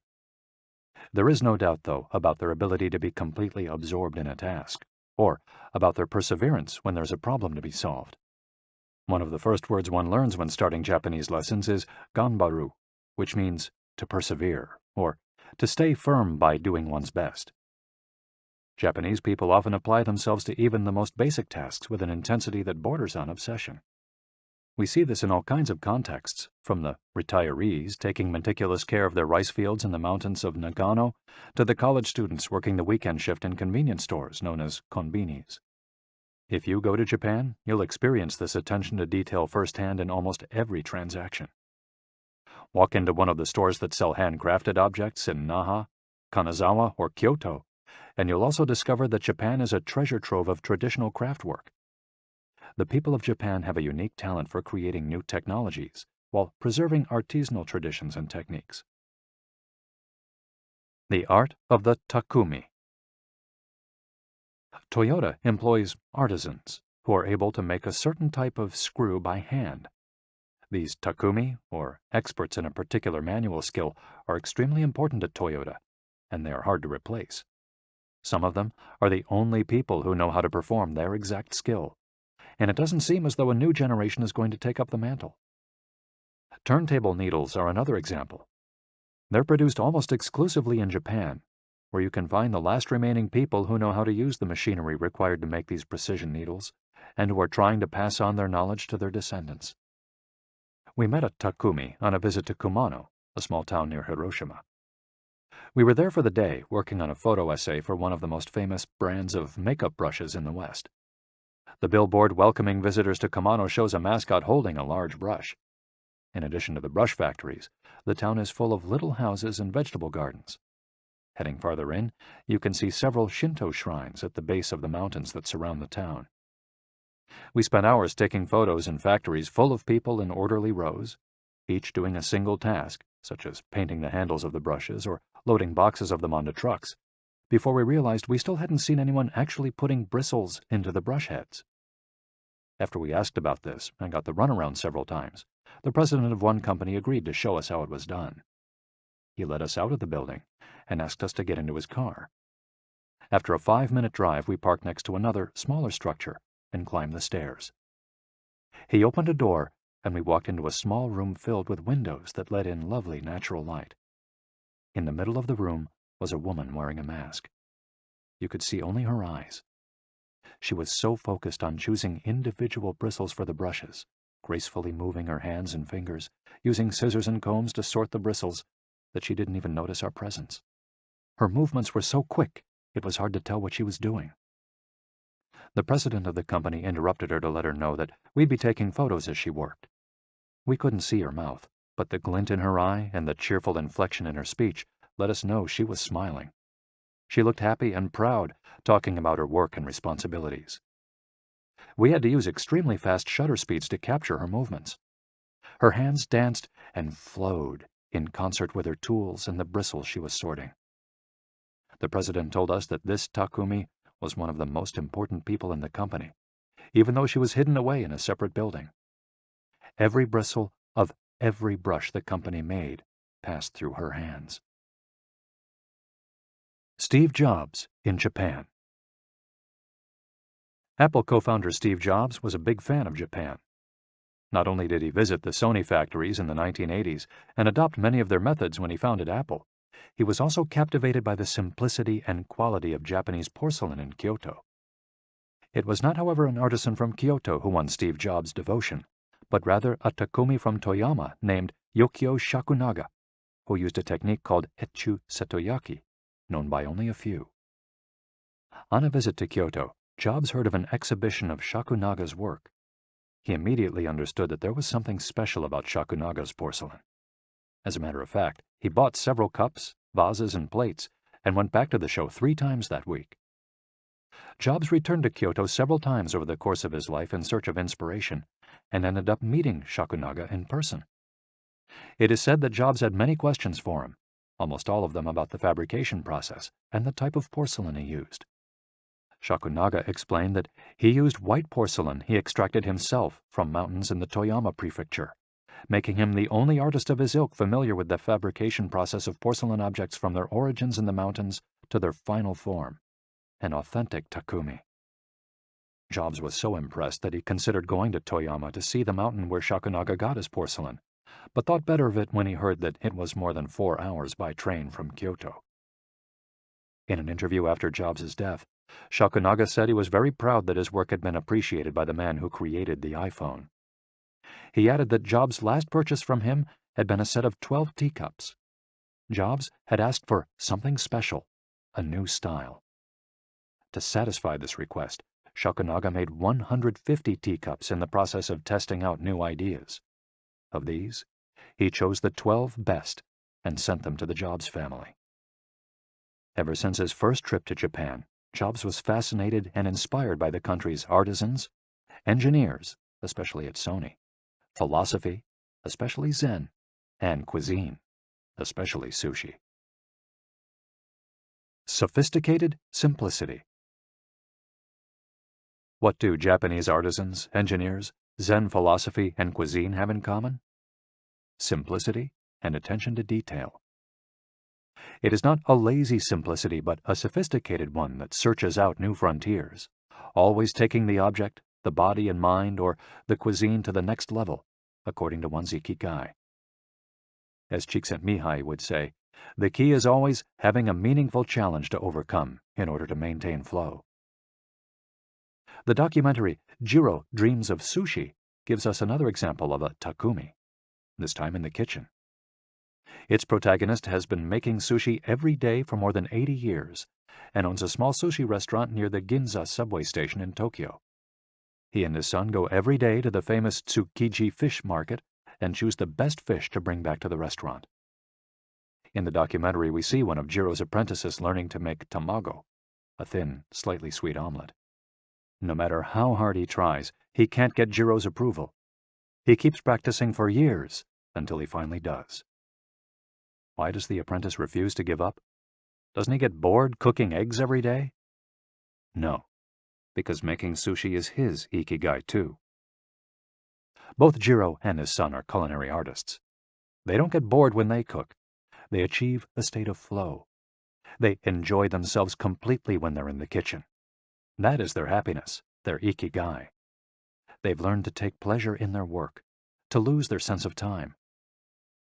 Beyond the close relationship between father and son, which helps keep the challenge going each day, they also work in a quiet, peaceful environment that allows them to concentrate. Even after receiving a 3-star rating from Michelin, they never considered opening other locations or expanding the business. They serve just 10 patrons at a time at the bar of their small restaurant. Jiro's family isn't looking to make money. Instead, they value good working conditions and creating an environment in which they can flow while making the best sushi in the world. Jiro, like Yukio Shakunaga, begins his work at the source. He goes to the fish market to find the best tuna. Shakunaga goes to the mountains to find the best porcelain. when they get down to work, both become one with the object they are creating. This unity with the object that they reach in a state of flow takes on special meaning in Japan, where, according to Shintoism, forests, trees, and objects have a kami, spirit or god within them. When someone, whether an artist, an engineer, or a chef, sets out to create something, his or her responsibility is to use nature to give it life, while respecting that nature at every moment. During this process, the artisan becomes one with the object and flows with it. An ironworker would say that metal has a life of its own, just as someone making ceramics would say the clay does. The Japanese are skilled at bringing nature and technology together, not man versus nature, but a union of the two. The purity of Ghibli. There are those who say that the Shinto value of being connected with nature is vanishing. One of the harshest critics of this loss is another artist with a clearly defined ikigai, Hayao Miyazaki, the director of the animated films produced by Studio Ghibli. In nearly all his films, we see humans, technology, fantasy, and nature in a state of conflict, and in the end, coming together. One of the most poignant metaphors in his film Spirited Away is an obese spirit covered in trash that represents pollution of the rivers. In Miyazaki's films, forests have personalities, trees have feelings, and robots befriend birds. Considered a national treasure by the Japanese government, Miyazaki is an artist capable of becoming completely absorbed in his art. He uses a cell phone from the late 1990s, and he makes his entire team draw by hand. He directs his films by rendering on paper even the tiniest detail, achieving flow by drawing, not by using a computer. Thanks to this obsession on the director's part, Studio Ghibli is one of the only studios in the world where almost the entire production process is carried out using traditional techniques. Those who have visited Studio Ghibli know that it's fairly typical on a given Sunday to see a solitary individual tucked away in a corner, hard at work. A man in simple clothes who will greet them with an "Ohayo," hello, without looking up. Miyazaki is so passionate about his work that he spends many Sundays in the studio, enjoying the state of flow, putting his ikigai above all else. Visitors know that under no circumstances is one to bother Miyazaki, who is known for his quick temper, especially if he is interrupted while drawing. In 2013, Miyazaki announced he was going to retire. To commemorate his retirement, the television station NHK made a documentary showing him in his last days at work. He is drawing in nearly every scene of the film. In one scene, several of his colleagues are seen coming out of a meeting, and there he is, drawing in a corner, paying no attention to them. In another scene, he is shown walking to work on December 30th, a national holiday in Japan, and opening the doors of Studio Ghibli so he can spend the day there, drawing alone. Miyazaki can't stop drawing. The day after his retirement, instead of going on vacation or staying at home, he went to Studio Ghibli and sat down to draw. His colleagues put on their best poker faces, not knowing what to say. 1 year later, he announced he wouldn't make any more feature films, but that he would keep on drawing until the day he died. Can someone really retire if he's passionate about what he does? The recluses. It is not only the Japanese who have this capacity. There are artists and scientists all over the world with strong, clear ikigais. They do what they love until their dying day. The last thing Einstein wrote before closing his eyes forever was a formula that attempted to unite all the forces of the universe in a single theory. When he died, he was still doing what he loved. If he hadn't been a physicist, he said, he would have been happy as a musician. When he wasn't focused on physics or mathematics, he enjoyed playing the violin. Reaching a state of flow while working on his formulas or playing music, his two ikigais, brought him endless pleasure. Many such artists might seem misanthropic or reclusive, but what they are really doing is protecting the time that brings them happiness, sometimes at the expense of other aspects of their lives. They are outliers who apply the principles of flow to their lives to an extreme. Another example of this kind of artist is the novelist Haruki Murakami. He sees only a close circle of friends and appears in public in Japan only once every few years. Artists know how important it is to protect their space, control their environment, and be free from distractions if they want to flow with their ikigai. microflow, enjoying mundane tasks.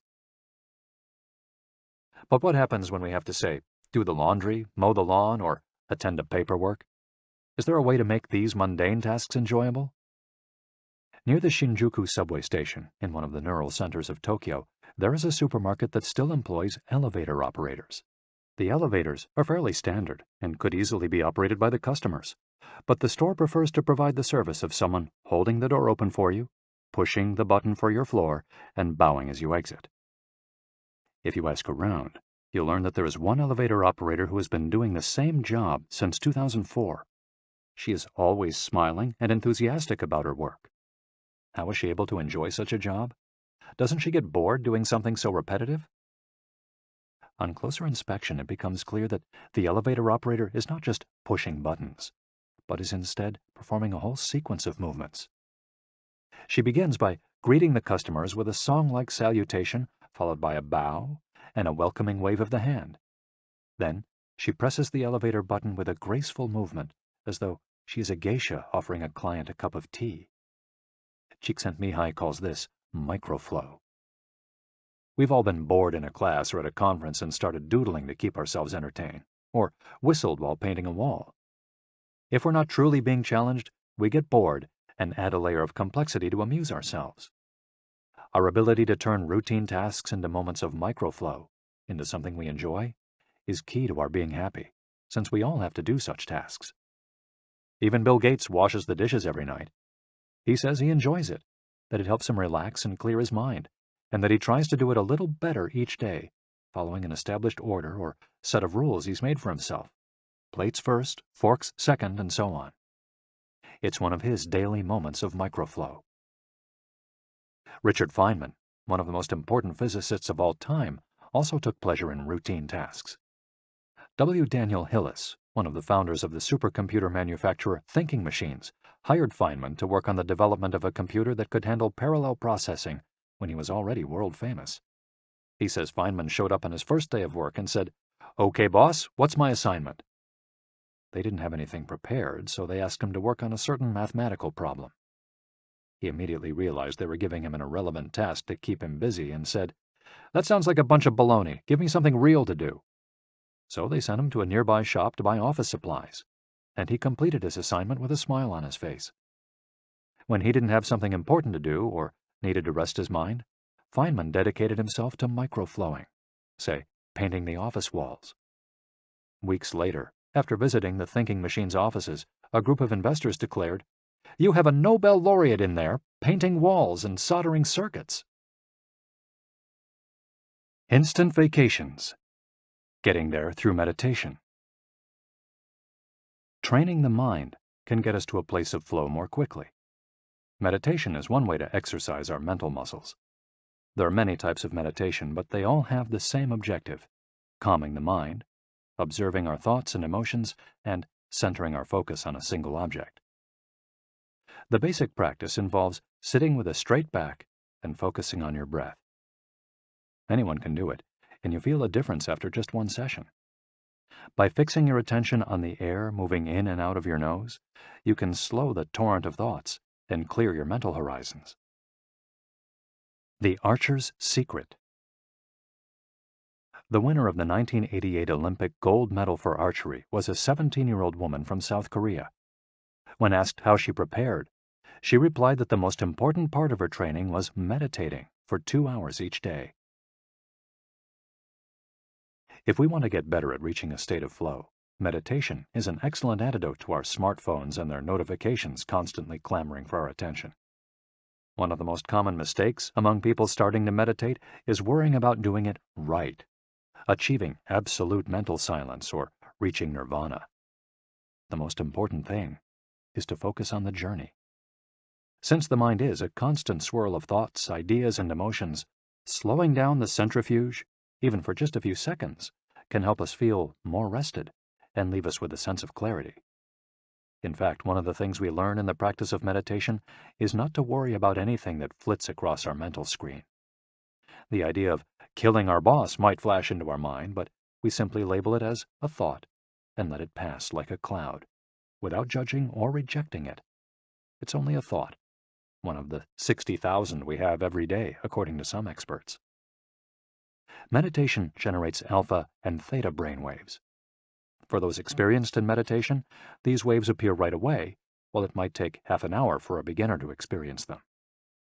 These relaxing brainwaves are the ones that are activated right before we fall asleep, as we lie in the sun or right after taking a hot bath. We all carry a spa with us everywhere we go.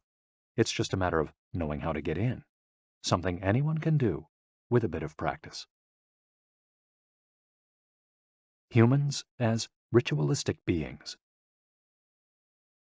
Life is inherently ritualistic.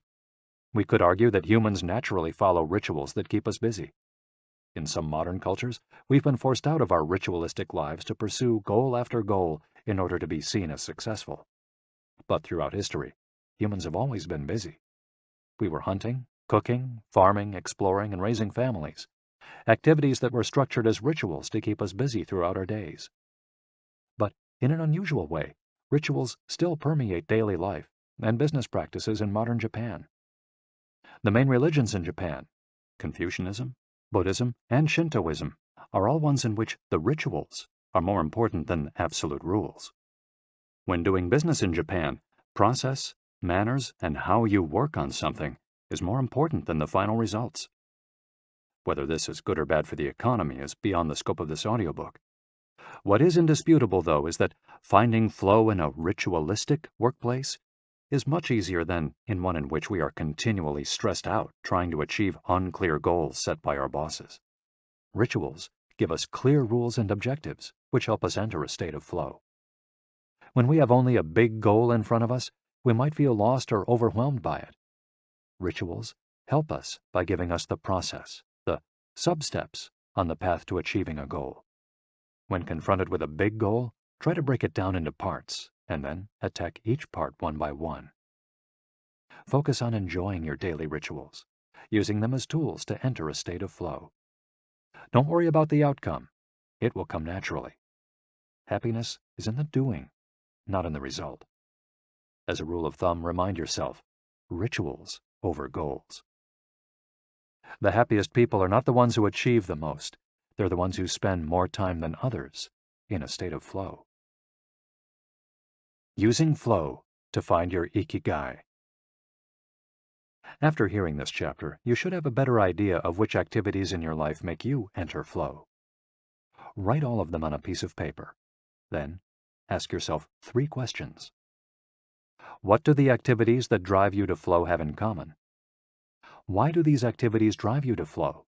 For example, are all the activities you most like doing ones that you practice alone or with other people? Do you flow more when doing things that require you to move your body, or just to think? In the answers to these questions, you might find the underlying IKIGAI that drives your life. If you don't, then keep searching by going deeper into what you like by spending more of your time in the activities that make you flow. Also, try new things that are not on the list of what makes you flow, but that are similar and that you're curious about.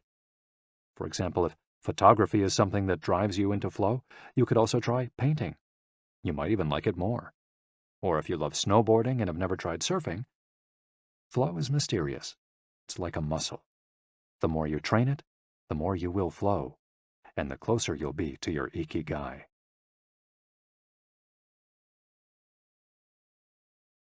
Chapter 5. Masters of Longevity. Words of wisdom from the longest living people in the world. When we started working on this audiobook, we didn't want to just research the factors that contribute to a long and happy life. We wanted to hear from the true masters of this art. The interviews we conducted in Okinawa merit their own chapter, but in the section that precedes it, we've provided an overview of the life philosophies of a few international champions of longevity. We're talking about super centenarians, people who live to 110 years of age or more. The term was coined in 1970 by Norris McWhirter, editor of the Guinness Book of World Records. Its use became more widespread in the 1990s after it appeared in William Strauss and Neil Howe's Generations. Today, there are an estimated 300 to 450 supercentenarians in the world, although the age of only around 75 of them has been confirmed. They aren't superheroes, but we could see them as such for having spent far more time on this planet than the average life expectancy would predict. Given the rise in life expectancy around the world, the number of supercentenarians might also increase. A healthy and purposeful life could help us join their ranks. Let's take a look at what a few of them have to say. Misao Okawa, 117. Eat and sleep, and you'll live a long time. You have to learn to relax. According to the Gerontology Research Group, until April 2015, the oldest living person in the world was Misao Okawa, who passed away in a care facility in Osaka, Japan after living for 117 years, 27 days. The daughter of a textile merchant, she was born in 1898, when Spain lost its colonies in Cuba and the Philippines, and the United States annexed Hawaii and launched Pepsi-Cola. Until she was 110, this woman, who lived in 3 different centuries, cared for herself unassisted. When specialists asked about her self-care routine, Misao answered simply, eating sushi and sleeping, to which we should add, having a tremendous thirst for life. When they inquired about her secret for longevity, she answered with a smile, I ask myself the same thing. Proof that Japan continues to be a factory of long life. In July of the same year, Sakari Momoi passed away at 112 years and 150 days old. At the time, he was the oldest man in the world, though he was younger than 57 women. Maria Capovilla, 116. I've never eaten meat in my life. Born in Ecuador in 1889, Maria Capovilla was recognized by Guinness as the world's oldest person. She died of pneumonia in 2006 at 116 years and 347 days old, leaving behind 3 children, 12 grandchildren, and 20 great and great-great-grandchildren. She gave one of her last interviews at age 107, sharing her memories and her thoughts. I'm happy, and I give thanks to God who keeps me going. I never thought I'd live so long. I thought I'd die long ago. My husband, Antonio Capovilla, was the captain of a ship. He passed away at 84. We had 2 daughters and a son, and now I have many grandchildren and great-grandchildren. Things were better back in the old days. People behaved better. We used to dance, but we were more restrained. There was this one song I loved dancing to, Maria, by Luis Alarcón. I still remember most of the words. I also remember many prayers and say them every day. I like the waltz, and can still dance it. I also still make crafts. I do some of the things I did when I was in school. When she had finished recalling her past, she began to dance, one of her great passions, with an energy that made her seem decades younger.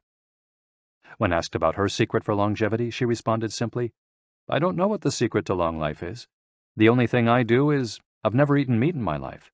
I attribute it to that. Jean Calment, 122. Everything's fine.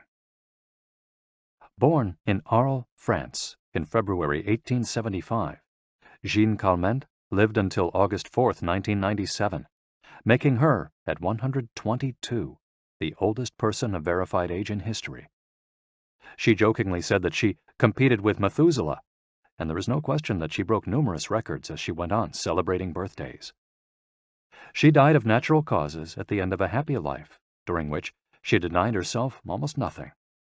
She rode a bicycle until she turned 100. She lived on her own until 110, when she agreed to move into a nursing home after accidentally starting a small fire in her apartment. She stopped smoking at 120 when her cataracts started making it hard for her to bring a cigarette to her lips. One of her secrets may have been her sense of humor.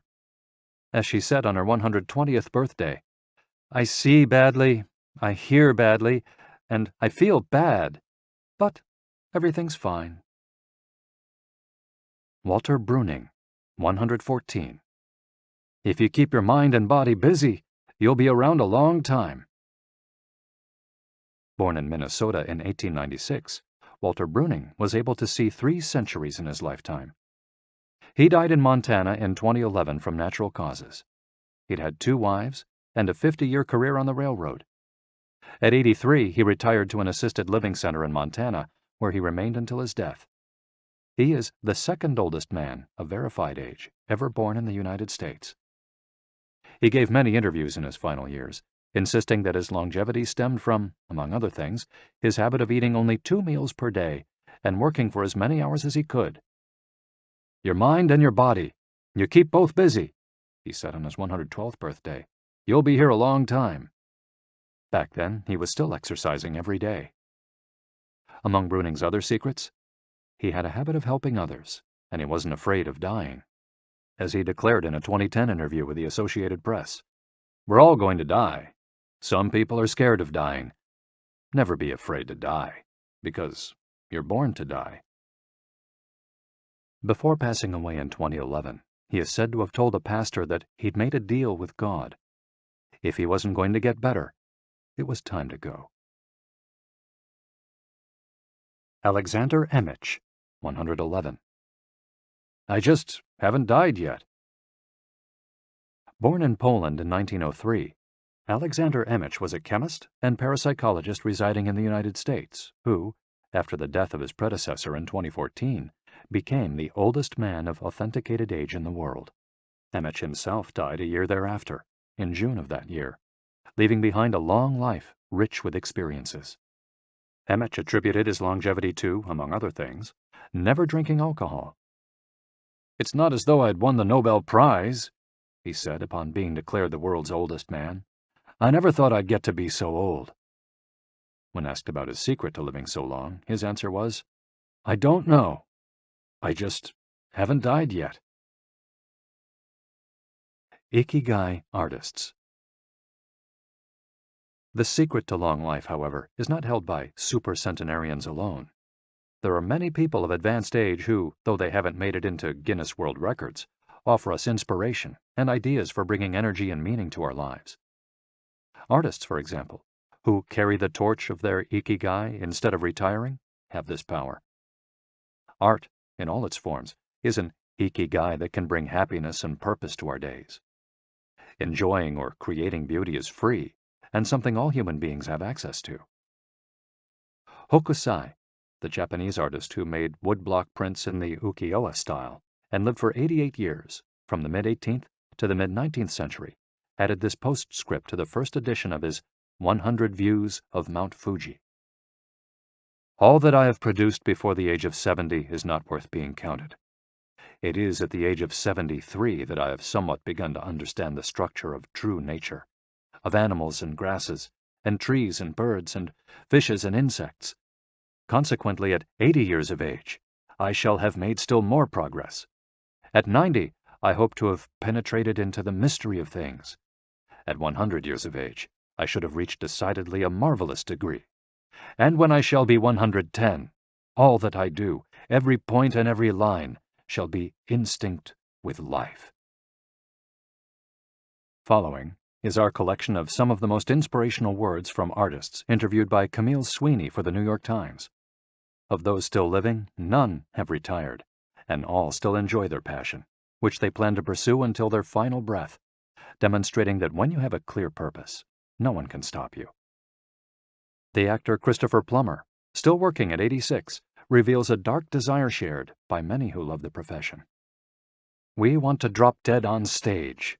That would be a nice, theatrical way to go." Osamu Tezuka, the father of modern Japanese manga, shared this feeling. Before he died in 1989, his last words as he drew one final cartoon were, "Please, just let me work." The 86-year-old filmmaker Frederick Wiseman declared on a stroll through Paris that he likes to work, which is why he does it with such intensity. "Everybody complains about their aches and pains and all that, but my friends are either dead or are still working," he said. Carmen Herrera, a painter who just entered her 100th year, sold her first canvas at 89. Today, her work is in the permanent collections of the Tate Modern and the Museum of Modern Art. When asked how she viewed her future, she responded, "I am always waiting to finish the next thing. Absurd, I know. I go day by day." Never stop learning. You may grow old and trembling in your anatomies. You may lie awake at night listening to the disorder of your veins. you may miss your only love. You may see the world about you devastated by evil lunatics, or know your honor trampled in the sewers of baser minds. There is only one thing for it, then: to learn. Learn why the world wags, and what wags it. That is the only thing which the mind can never exhaust, never alienate, never be tortured by, never fear or distrust, and never dream of regretting. T.H. White, the once and future king. For his part, naturalist and author Edward O. Wilson asserted, "I feel I have enough experience to join those who are addressing big questions. About 10 years ago, when I began reading and thinking more broadly about the questions of what are we, where did we come from, and where are we going, I was astonished at how little this was being done." Ellsworth Kelly, an artist who passed away in 2015 at the age of 92, assured us that the idea that we lose our faculties with age is, in part, a myth, because instead we develop a greater clarity and capacity for observation. It's one thing about getting older: you see more. Every day, I'm continuing to see new things. That's why there are new paintings. At age 86, the architect Frank Gehry reminds us that some buildings can take 7 years, from the time you're hired until you're finished, a fact that favors a patient attitude with regard to the passage of time. The man responsible for the Guggenheim Museum Bilbao, however, knows how to live in the here and now. You stay in your time. You don't go backward. I think if you relate to the time you're in, you keep your eyes and ears open, read the paper, see what's going on, stay curious about everything, you will automatically be in your time. Longevity in Japan. Because of its robust civil registry, many of those verified as having lived the longest are found in the United States. However, there are many centenarians living in remote villages in other countries. A peaceful life in the countryside seems pretty common among people who have watched a century pass. Without question, the international superstar of longevity is Japan, which has the highest life expectancy of any country in the world. In addition to a healthy diet, which we will explore in detail, and an integrated healthcare system in which people go to the doctor for regular checkups to prevent disease, longevity in Japan is closely tied to its culture, as we'll see later on.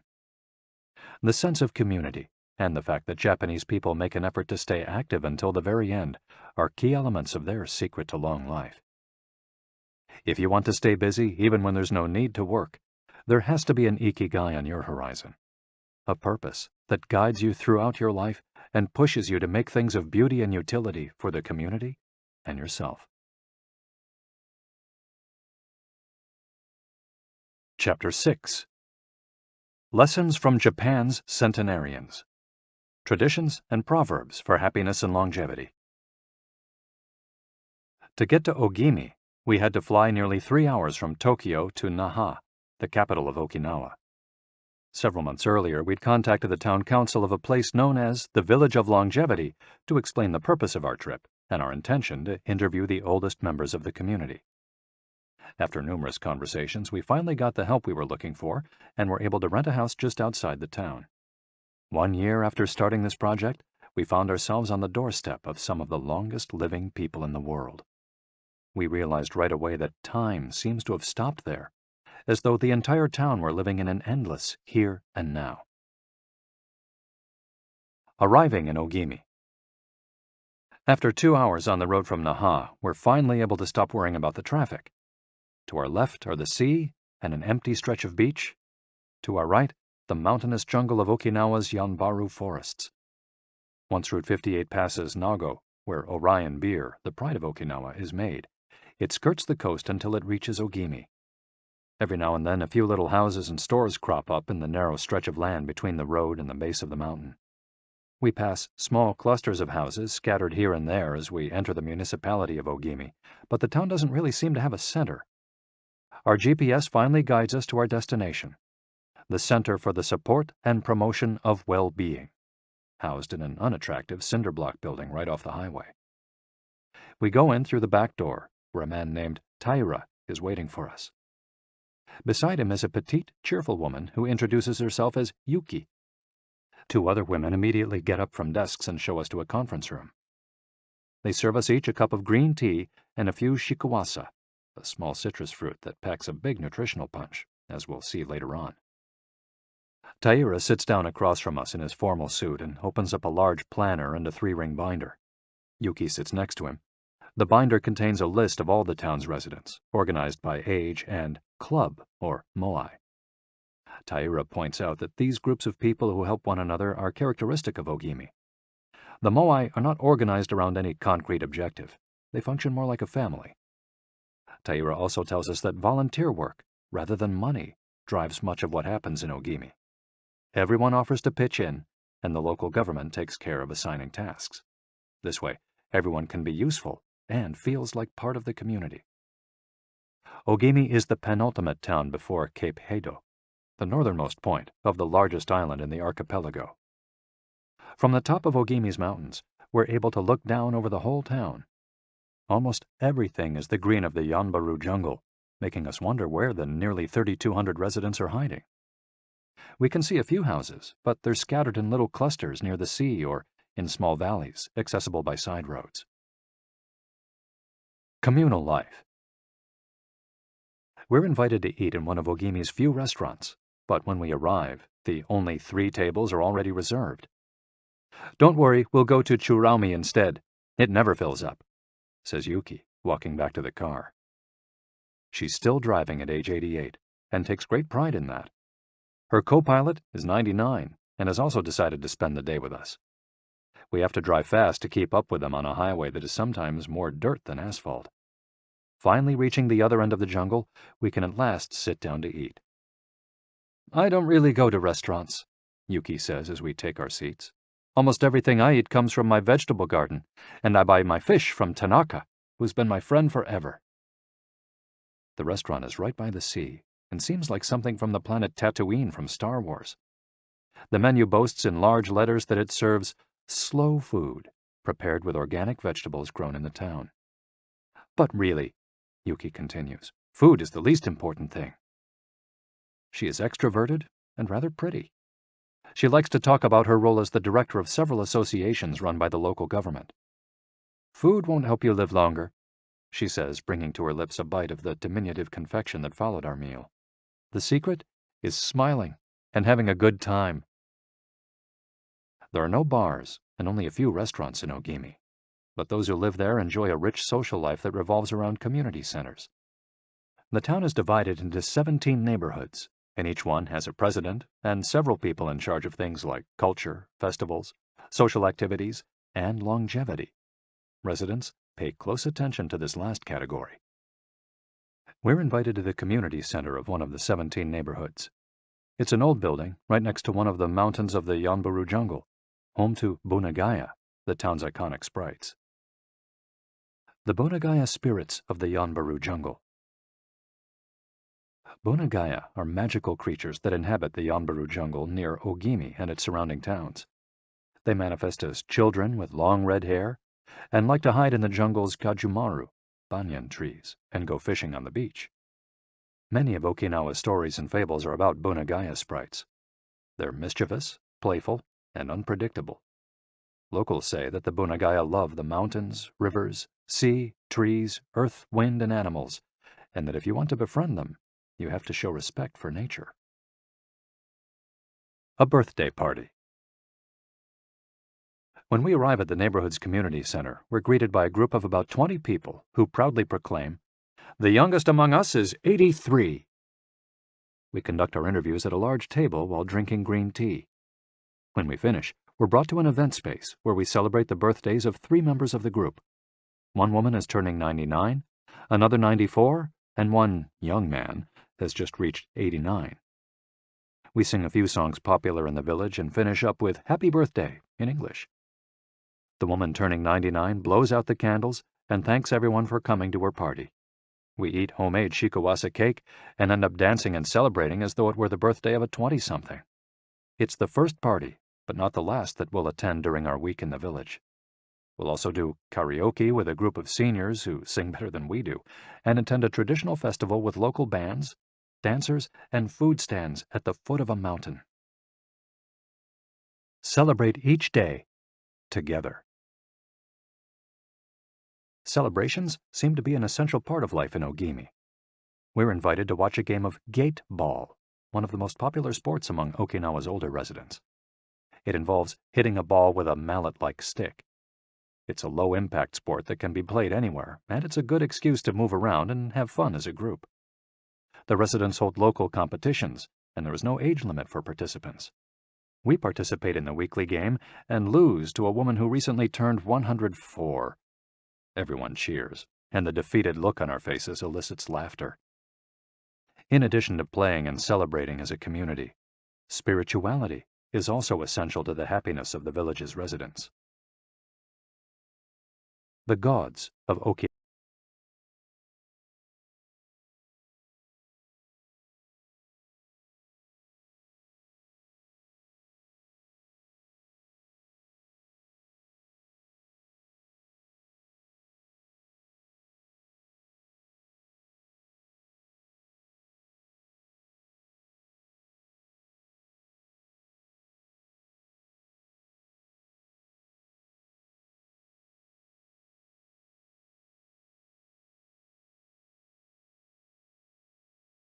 The main religion in Okinawa is known as Ryukyu Shinto. Ryukyu is the original name of the Okinawa archipelago, and Shinto means the path of the gods. Ryukyu Shinto combines elements of Chinese Taoism, Confucianism, Buddhism, and Shintoism with shamanistic and animistic elements.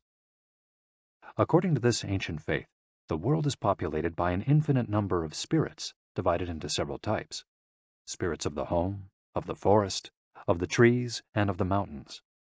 It's important to appease these spirits through rituals and festivals, and by consecrating sacred grounds. Okinawa is full of sacred jungles and forests, where many of the two main kinds of temples are found, the Utaki and the Uganju. We visited an Uganju, or small open-air temple, adorned with incense and coins, next to a waterfall in Ogimi.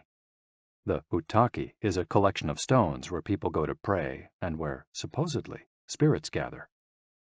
In Okinawa's religious practice, women are considered spiritually superior to men, whereas the opposite is true of traditional Shintoism in the rest of Japan. Yuta are women chosen as mediums by their communities to make contact with the spirit realm through traditional rites. Ancestor worship is another important feature of spiritual practice in Okinawa, and in Japan in general. The home of each generation's firstborn usually contains a butsudan, or small altar, used to pray for and make offerings to the family's ancestors. Mabui. Every person has an essence, or mabui. This mabui is our spirit and the source of our life force. It is immortal and makes us who we are. Sometimes the mabui of someone who has died is trapped in the body of a living person. This situation requires a separation ritual to free the mabui of the deceased. It often happens when a person dies suddenly, especially at a young age, and his or her mabui does not want to move on to the realm of the dead. A mabui can also be passed from person to person by physical contact. A grandmother who leaves her granddaughter a ring transfers a part of her mabui to her. Photographs can also be a medium for passing mabui among people. The older, the stronger. Looking back, our days in Ogimi were intense but relaxed, sort of like the lifestyle of the locals, who always seemed to be busy with important tasks, but who, upon closer inspection, did everything with a sense of calm. They were always pursuing their IKIGAI, but they were never in a rush. Not only did they seem to be happily busy, but we also noticed that they followed the other principles for happiness that Washington Burnap stated 200 years ago. The grand essentials to happiness in this life are something to do, something to love, and something to hope for. On our last day, we went to buy gifts at a small market at the edge of town. The only things sold there are local vegetables, green tea, and shikawasa juice, along with bottles of water from a spring hidden in the Yanburu forests, bearing labels that read, "Longevity Water." We bought ourselves some of this longevity water and drank it in the parking lot, looking out over the sea and hoping that the little bottles that promised a magic elixir would bring us health and long life, and would help us find our own Ikigai. Then we took a photo with the statue of IKIGAI and walked up to it one last time to read the inscription. A declaration from the town where people live longest. At 80, I am still a child. When I come to see you at 90, send me away to wait until I am 100. The older, the stronger. Let us not depend too much on our children as we age. If you seek long life and health, you are welcome in our village, where you will be blessed by nature, and together we will discover the secret to longevity. April 23, 1993, Ogimi Federation of Senior Citizens Clubs. The interviews. Over the course of a week, we conducted a total of 100 interviews, asking the eldest members of the community about their life philosophy, their ikigai, and the secrets to longevity. We filmed these conversations with 2 cameras for use in a little documentary, and chose a few especially meaningful and inspiring statements to include in this section of the audiobook. 1. Don't worry. The secret to a long life is not to worry, and to keep your heart young. Don't let it grow old. Open your heart to people with a nice smile on your face. If you smile and open your heart, your grandchildren and everyone else will want to see you. The best way to avoid anxiety is to go out in the street and say hello to people. I do it every day. I go out there and say hello and see you later. Then I go home and care for my vegetable garden. In the afternoon, I spend time with friends. Here, everyone gets along. We try not to cause problems. Spending time together and having fun is the only thing that matters. 2. Cultivate good habits. I feel joy every morning waking up at 6 and opening the curtains to look out at my garden where I grow my own vegetables. I go right outside to check on my tomatoes, my mandarin oranges. I love the sight of them. It relaxes me. After an hour in the garden, I go back inside and make breakfast. I plant my own vegetables and cook them myself. That's my ikigai. The key to staying sharp in old age is in your fingers. From your fingers to your brain and back again. If you keep your fingers busy, you'll live to see 100. I get up at 4 every day. I set my alarm for that time, have a cup of coffee, and do a little exercise, lifting my arms. That gives me energy for the rest of the day. I eat a bit of everything. I think that's the secret. I like variety in what I eat. I think it tastes better. Working. If you don't work, your body breaks down. When I wake up, I go to the Butsudan and light incense. You have to keep your ancestors in mind. It's the first thing I do every morning. I wake up every day at the same time, early, and spend the morning in my vegetable garden. I go dancing with my friends once a week. I do exercise every day, and every morning I go for a little walk. I never forget to do my Taiso exercises when I get up. Eating vegetables, it helps you live longer. To live a long time, you need to do 3 things. Exercise to stay healthy, eat well, and spend time with people. 3. Nurture your friendships every day. Getting together with my friends is my most important ikigai. We all get together here and talk. It's very important. I always know I'll see them all here tomorrow, and that's one of my favorite things in life. My main hobby is getting together with friends and neighbors. Talking each day with the people you love, that's the secret to a long life. I say hello and see you later to the children on their way to school and wave at everyone who goes by me in their car. Drive safely, I say. Between 7:20 a.m. and 8:15 a.m., I'm outside on my feet the whole time, saying hello to people. Once everyone's gone, I go back inside. Chatting and drinking tea with my neighbors, that's the best thing in life. And singing together. I wake up at 5 every morning, leave the house, and walk to the sea. Then I go to a friend's house and we have tea together. That's the secret to a long life, getting together with people and going from place to place. 4. Live an unhurried life. My secret to a long life is always saying to myself, slow down and relax. You live much longer if you're not in a hurry. I make things with wicker. That's my ikigai. The first thing I do when I wake up is pray. Then I do my exercises and eat breakfast. At 7, I calmly start working on my wicker. When I get tired at 5, I go visit my friends. Doing many different things every day. Always staying busy but doing one thing at a time without getting overwhelmed. The secret to long life is going to bed early, waking up early, and going for a walk. Living peacefully and enjoying the little things. Getting along with your friends. Spring, summer, fall, winter. Enjoying each season happily. 5. Be optimistic.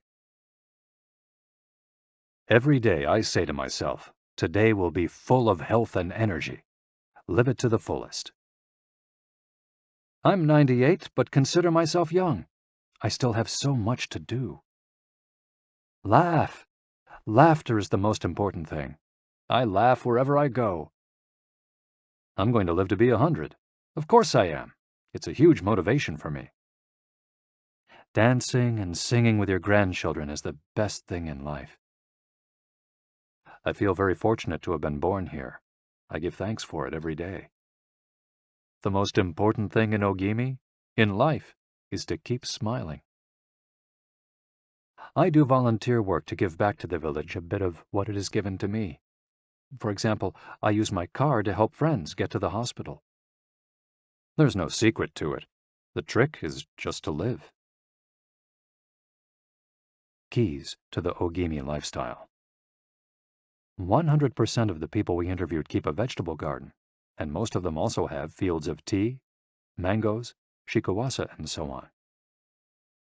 All belong to some form of neighborhood association where they feel cared for as though by family. They celebrate all the time, even little things. Music, song, and dance are essential parts of daily life. They have an important purpose in life, or several. They have an ikigai, but they don't take it too seriously. They're relaxed and enjoy all that they do. They are very proud of their traditions and local culture. They are passionate about everything they do, however insignificant it might seem. Locals have a strong sense of yui ma'aru, recognizing the connection between people. They help each other with everything from work in the fields, harvesting sugarcane or planting rice, to building houses and municipal projects. Our friend Miyagi, who ate dinner with us on our last night in town, told us that he was building a new home with the help of all his friends, and that we could stay there the next time we were in Ogimi. They are always busy, but they occupy themselves with tasks that allow them to relax. We didn't see a single old grandpa sitting on a bench doing nothing. They're always coming and going, to sing karaoke, visit with neighbors, or play a game of gateball. Chapter 7. The Ikigai Diet. What the world's longest living people eat and drink. According to the World Health Organization, Japan has the highest life expectancy in the world, 85 years for men and 87.3 years for women. Moreover, it has the highest ratio of centenarians in the world, more than 520 for every million people, as of September 2016. While life expectancy in Japan is high overall, Okinawa exceeds the national average. Okinawa is one of the areas in Japan that were most affected by World War II. As a result not only of conflicts on the battlefield, but also of hunger and a lack of resources once the war ended, the average life expectancy was not very high during the 1940s and 1950s. As Okinawans recovered from the destruction, however, they came to be some of the country's longest living citizens. What secrets to long life do the Japanese hold? What is it about Okinawa that makes it the best of the best in terms of life expectancy? Experts point out that, for one thing, Okinawa is the only province in Japan without trains. Its residents have to walk or cycle when not driving. It's also the only province that has managed to follow the Japanese government's recommendation of eating less than 10 grams of salt per day. Okinawa's Miracle Diet. The mortality rate from cardiovascular disease in Okinawa is the lowest in Japan, and diet almost certainly has a lot to do with this. It's no coincidence that the Okinawa diet is so often discussed around the world at panels on nutrition. The most concrete and widely cited data on diet in Okinawa came from studies by Makoto Suzuki, a cardiologist at the University of Ryukyus, who has published more than 700 scientific articles on nutrition and aging in Okinawa since 1970. Bradley J. Wilcox and D. Craig Wilcox joined Makoto Suzuki's research team and published a book considered the Bible on the subject, The Okinawa Program. They reached the following conclusions. Locals eat a wide variety of foods, especially vegetables. Variety seems to be key. A study of Okinawa's centenarians showed that they ate 206 different foods, including spices, on a regular basis. They ate an average of 18 different foods each day, a striking contrast to the nutritional poverty of our fast food culture. They eat at least 5 servings of fruits and vegetables every day. At least 7 types of fruits and vegetables are consumed by Okinawans on a daily basis. The easiest way to check if there's enough variety on your table is to make sure you're eating the rainbow. A table featuring red peppers, carrots, spinach, cauliflower, and eggplant, for example, offers great color and variety. Vegetables, potatoes, legumes, and soy products, such as tofu, are the staples of an Okinawan's diet. More than 30% of their daily calories come from vegetables. Grains are the foundation of their diet. Japanese people eat white rice every day, sometimes adding noodles. Rice is the primary food in Okinawa as well. They rarely eat sugar. And if they do, it's cane sugar. We drove through several sugarcane fields every morning on our way to Ogimi, and even drank a glass of cane juice at Nakijin Castle. Beside the stall selling the juice was a sign describing the anti-carcinogenic benefits of sugarcane. In addition to these basic dietary principles, Okinawans eat fish an average of 3 times per week. Unlike in other parts of Japan, the most frequently consumed meat is pork, though locals eat it only once or twice per week. Along these lines, Makoto Suzuki's studies indicate the following. Okinawans consume, in general, 1/3 as much sugar as the rest of Japan's population, which means that sweets and chocolate are much less a part of their diet. They also eat practically half as much salt as the rest of Japan, 7 grams per day compared to an average of 12. They consume fewer calories, an average of 1,785 per day, compared to 2,068 in the rest of Japan.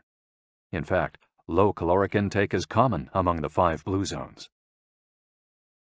Hara-Hachi-Bu. This brings us back to the 80% rule we mentioned in the first chapter, a concept known in Japanese as Hara-Hachi-Bu.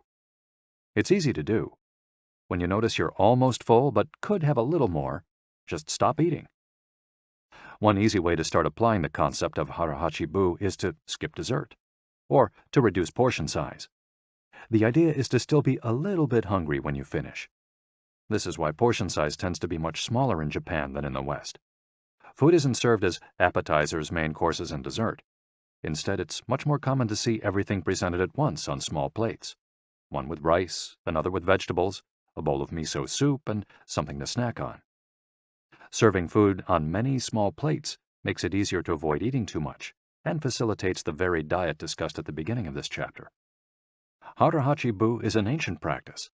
The 12th century book on Zen Buddhism, Zazen Youjinki, recommends eating 2/3 as much as you might want to. Eating less than one might want is common among all Buddhist temples in the East. Perhaps Buddhism recognized the benefits of limiting caloric intake more than 9 centuries ago. So, eat less to live longer? Few would challenge this idea. Without taking it to the extreme of malnutrition, of course, eating fewer calories than our bodies ask for seems to increase longevity. The key to staying healthy while consuming fewer calories is eating foods with a high nutritional value, especially superfoods, and avoiding those that add to our overall caloric intake but offer little to no nutritional value. The calorie restriction we've been discussing is one of the most effective ways to add years to your life.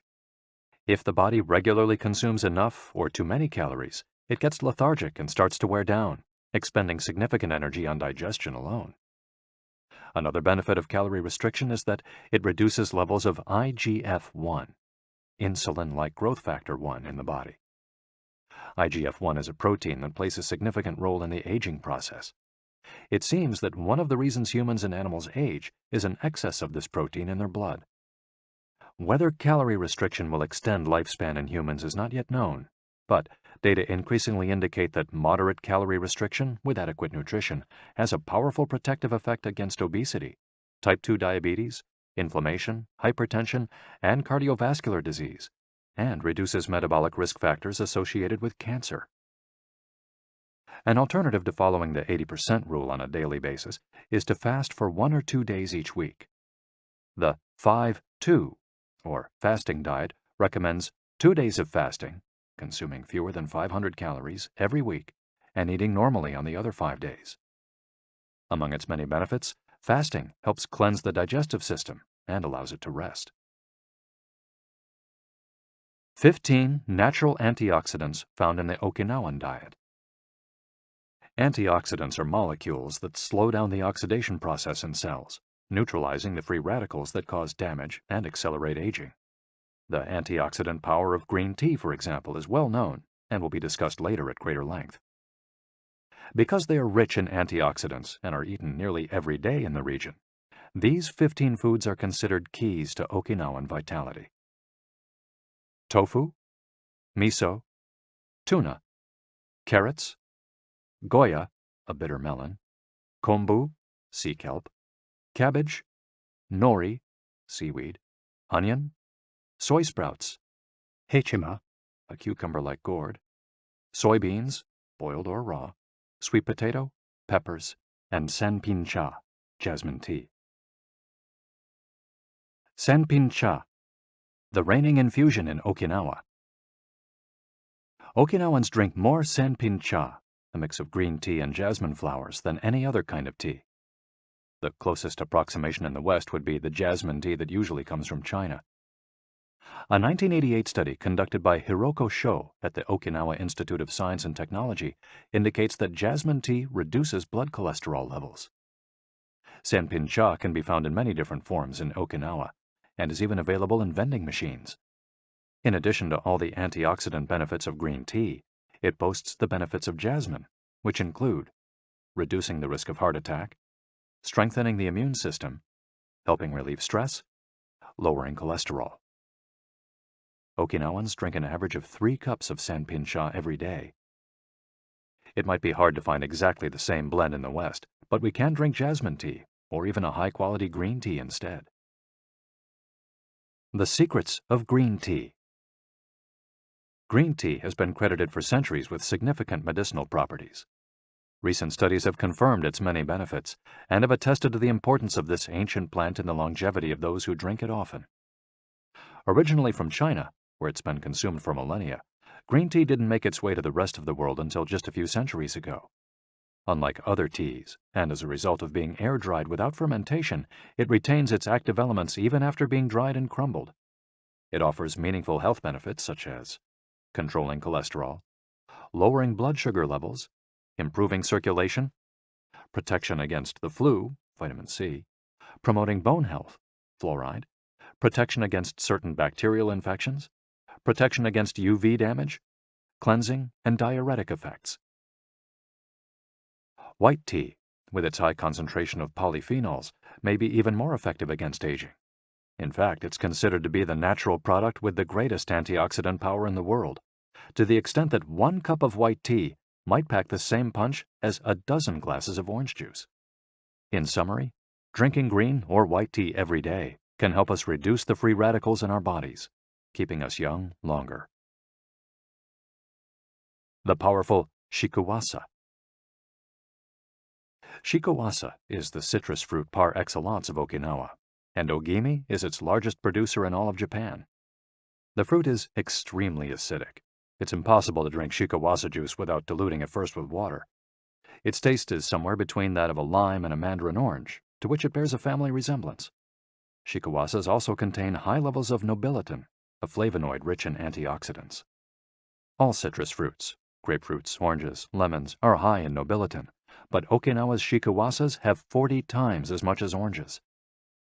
Consuming nobiletin has been proven to protect us from arteriosclerosis, cancer, type 2 diabetes, and obesity in general. Shikawasas also contain vitamins C and B, beta-carotene, and minerals.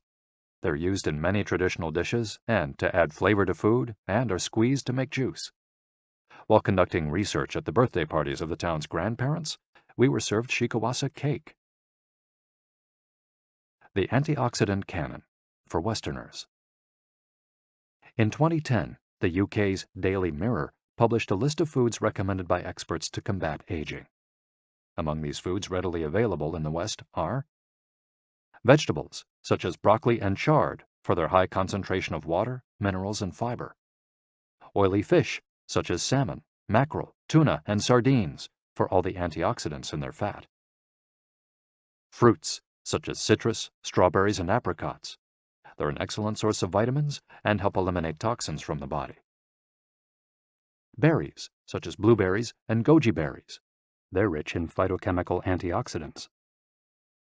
Dried fruits, which contain vitamins and antioxidants and give you energy. Grains, such as oats and wheat, which give you energy and contain minerals. Olive oil, for its antioxidant effects that show in your skin. Red wine, in moderation, for its antioxidant and vasodilatory properties. Foods that should be eliminated are refined sugar and grains, processed baked goods, and prepared foods, along with cow's milk and all its derivatives. Following this diet will help you feel younger and slow the process of premature aging. Chapter 8. Gentle Movements, Longer Life. Exercises from the East that promote health and longevity. Studies from the Blue Zone suggest that the people who live the longest are not the ones who do the most exercise, but rather the ones who move the most.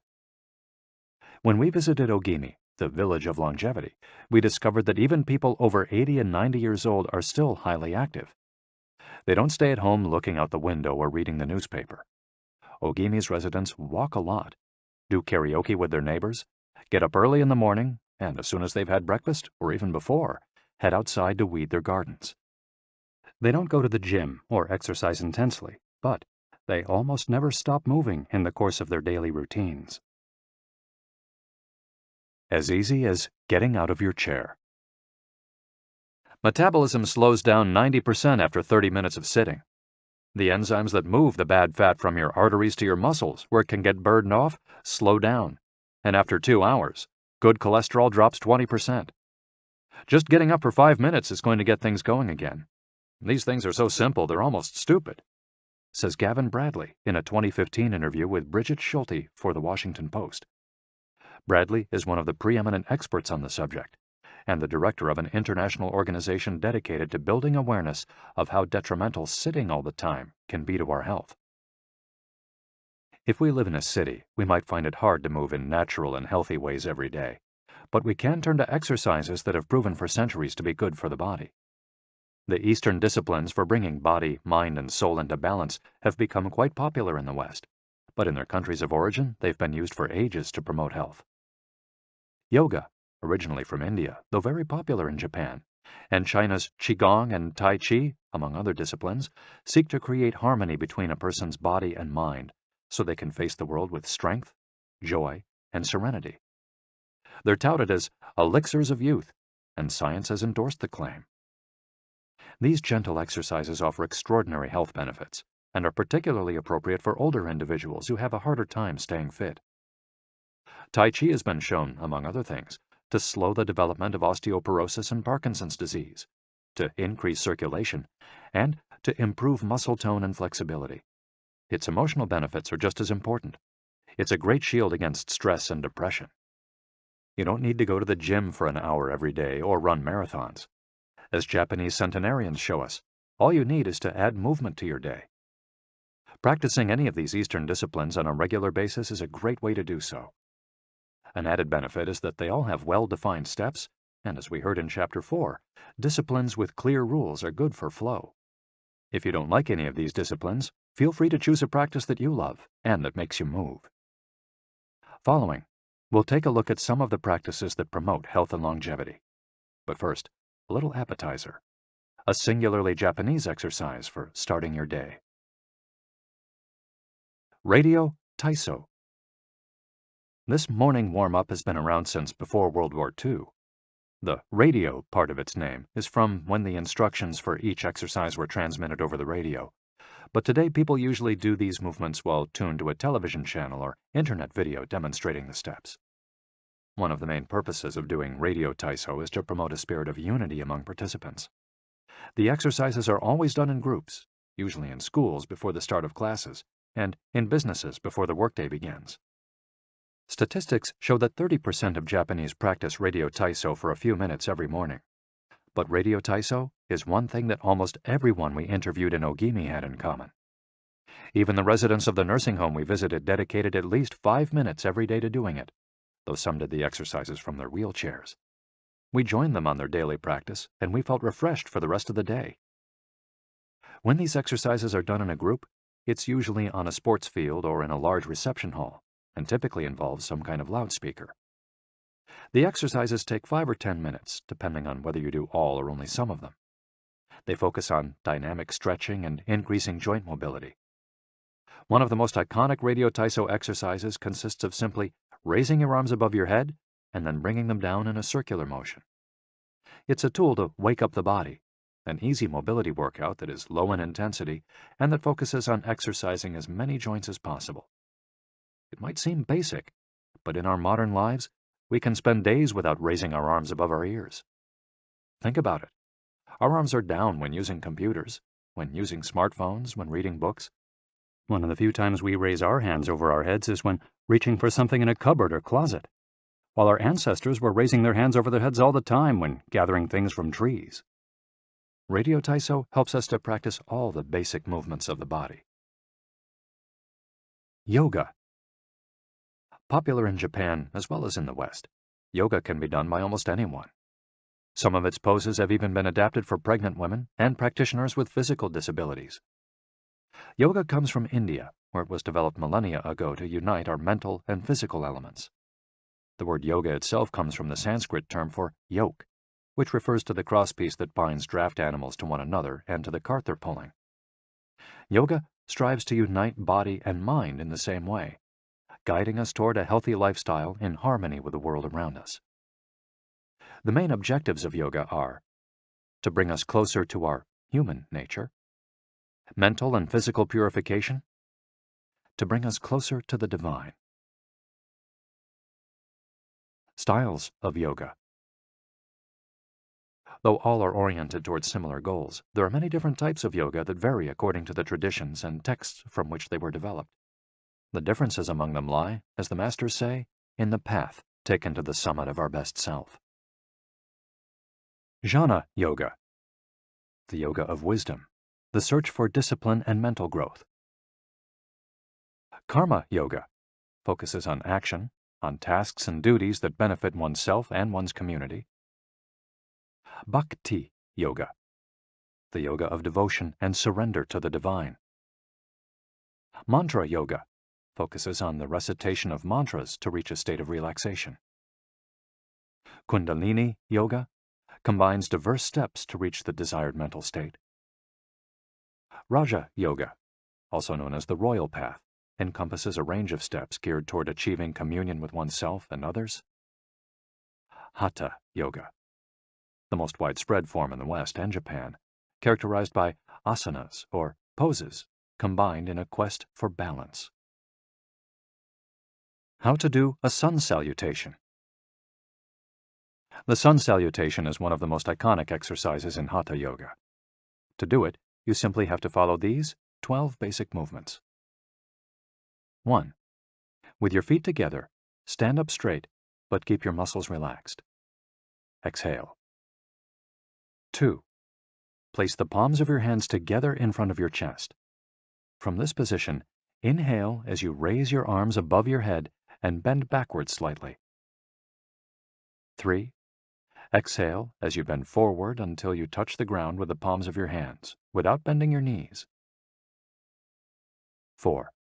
Stretch one leg back to touch the floor with the tips of your toes. Inhale. 5. Bring the other leg back, keeping your legs and arms straight as you hold your breath. 6. As you exhale, bend your arms and bring your chest to the ground, and then forward, resting your knees on the ground. 7. Straighten your arms and bend your spine back, keeping the lower half of your body on the ground. Inhale. 8. With your hands and feet on the ground, lift your hips until your arms and legs are straight and your body forms an upside-down V. Exhale throughout the movement. 9. Bring forward the same leg you'd stretched back earlier and bend it so that your knee and foot are aligned under your head and between your hands. Inhale. 10. Exhale as you bring your back foot forward and straighten your legs, keeping your hands on the ground as in posture 3. 11.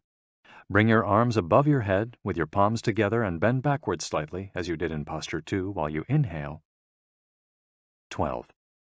Lower your arms to their initial position in mountain pose while you exhale. You've just greeted the sun. Now you're ready to have a fantastic day. Tai Chi. Also known as Tai Chi Chuan, Tai Chi is a Chinese martial art that can be traced back hundreds of years to Buddhism and Confucianism. It's very popular in Japan, too. According to Chinese tradition, it was created by the Taoist master and martial arts practitioner Zhang Sanfeng, though it was Yang Luchan who in the 19th century brought the form to the rest of the world. Tai Chi was originally a neijia, or internal martial art, meaning its goal was personal growth. Focused on self-defense, it teaches those who practice it to defeat their adversaries by using the least amount of force possible and by relying on agility. Tai Chi, which was also seen as a means of healing body and mind, would go on to be used more frequently to foster health and inner peace. To encourage its citizens to be more active, the Chinese government promoted it as an exercise, and it lost its original connection to martial arts, becoming instead a source of health and well-being, accessible to all. Styles of Tai Chi. There are different schools and styles of Tai Chi. The following are the best known. Chen style alternates between slow movements and explosive ones.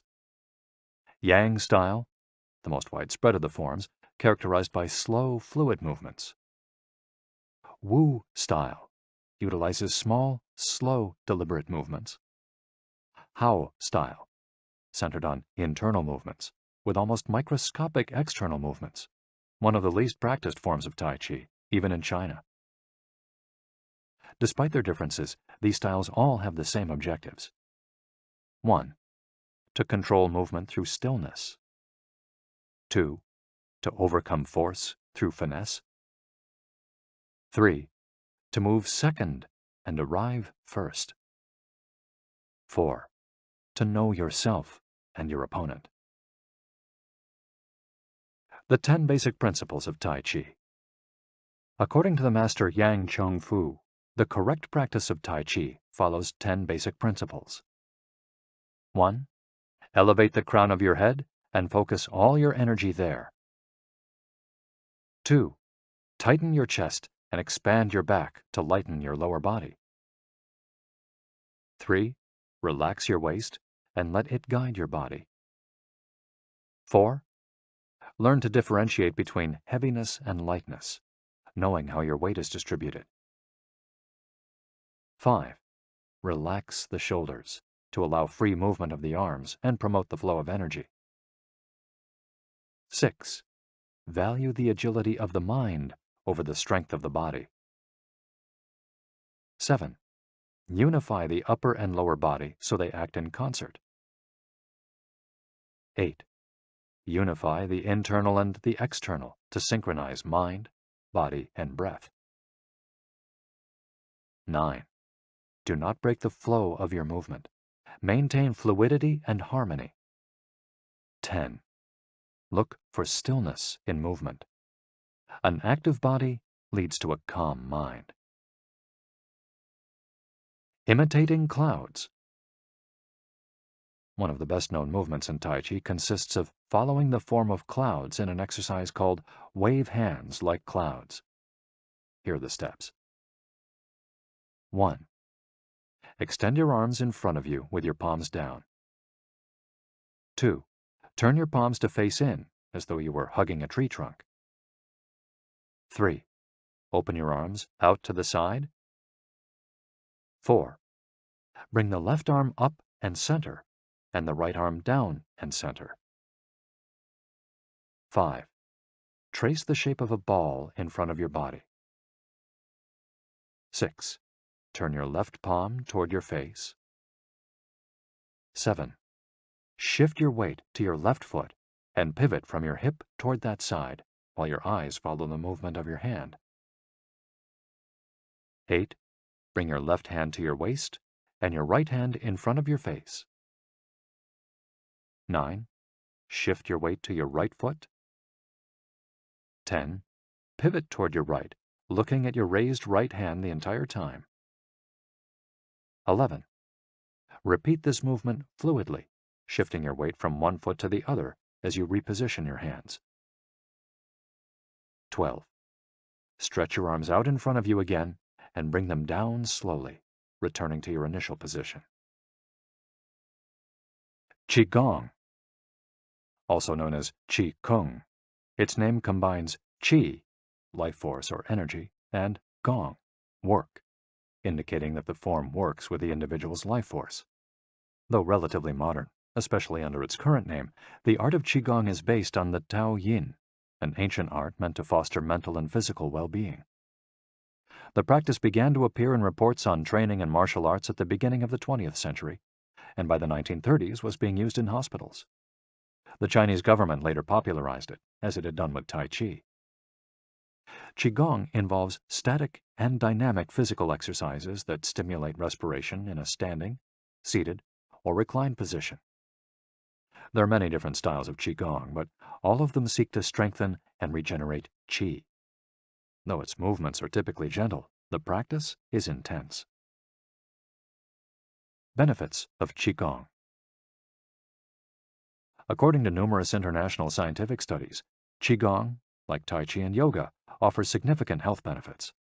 The following stand out among those proven through scientific research, as observed by Dr. Kenneth M. Sancer of San Francisco's Qigong Institute in his article, Medicinal Applications of Qigong. Modification of brainwaves. Improved balance of sex hormones. Lower mortality rate from heart attacks. Lower blood pressure in patients with hypertension. Greater bone density. Better circulation. Deceleration of symptoms associated with senility. Greater balance and efficiency of bodily functions.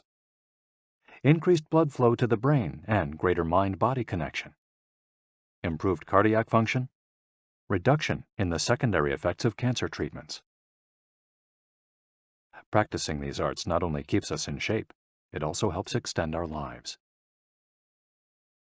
Methods for practicing Qigong. In order to practice Qigong correctly, we should remember that our life energy flows through our whole body. We should know how to regulate its many parts. 1. Tiao Shen. Regulating the body by adopting the correct posture. It's important to be firmly rooted to the ground. 2. Tiao Shi. Regulating the breath until it is calm, steady, and peaceful. 3. Jiao Xin. Regulating the mind, the most complicated part as it implies emptying the mind of thoughts. Jiao Qi. Regulating the life force through the regulation of the 3 prior elements so that it flows naturally. 5. Jiao Shen. Regulating the spirit.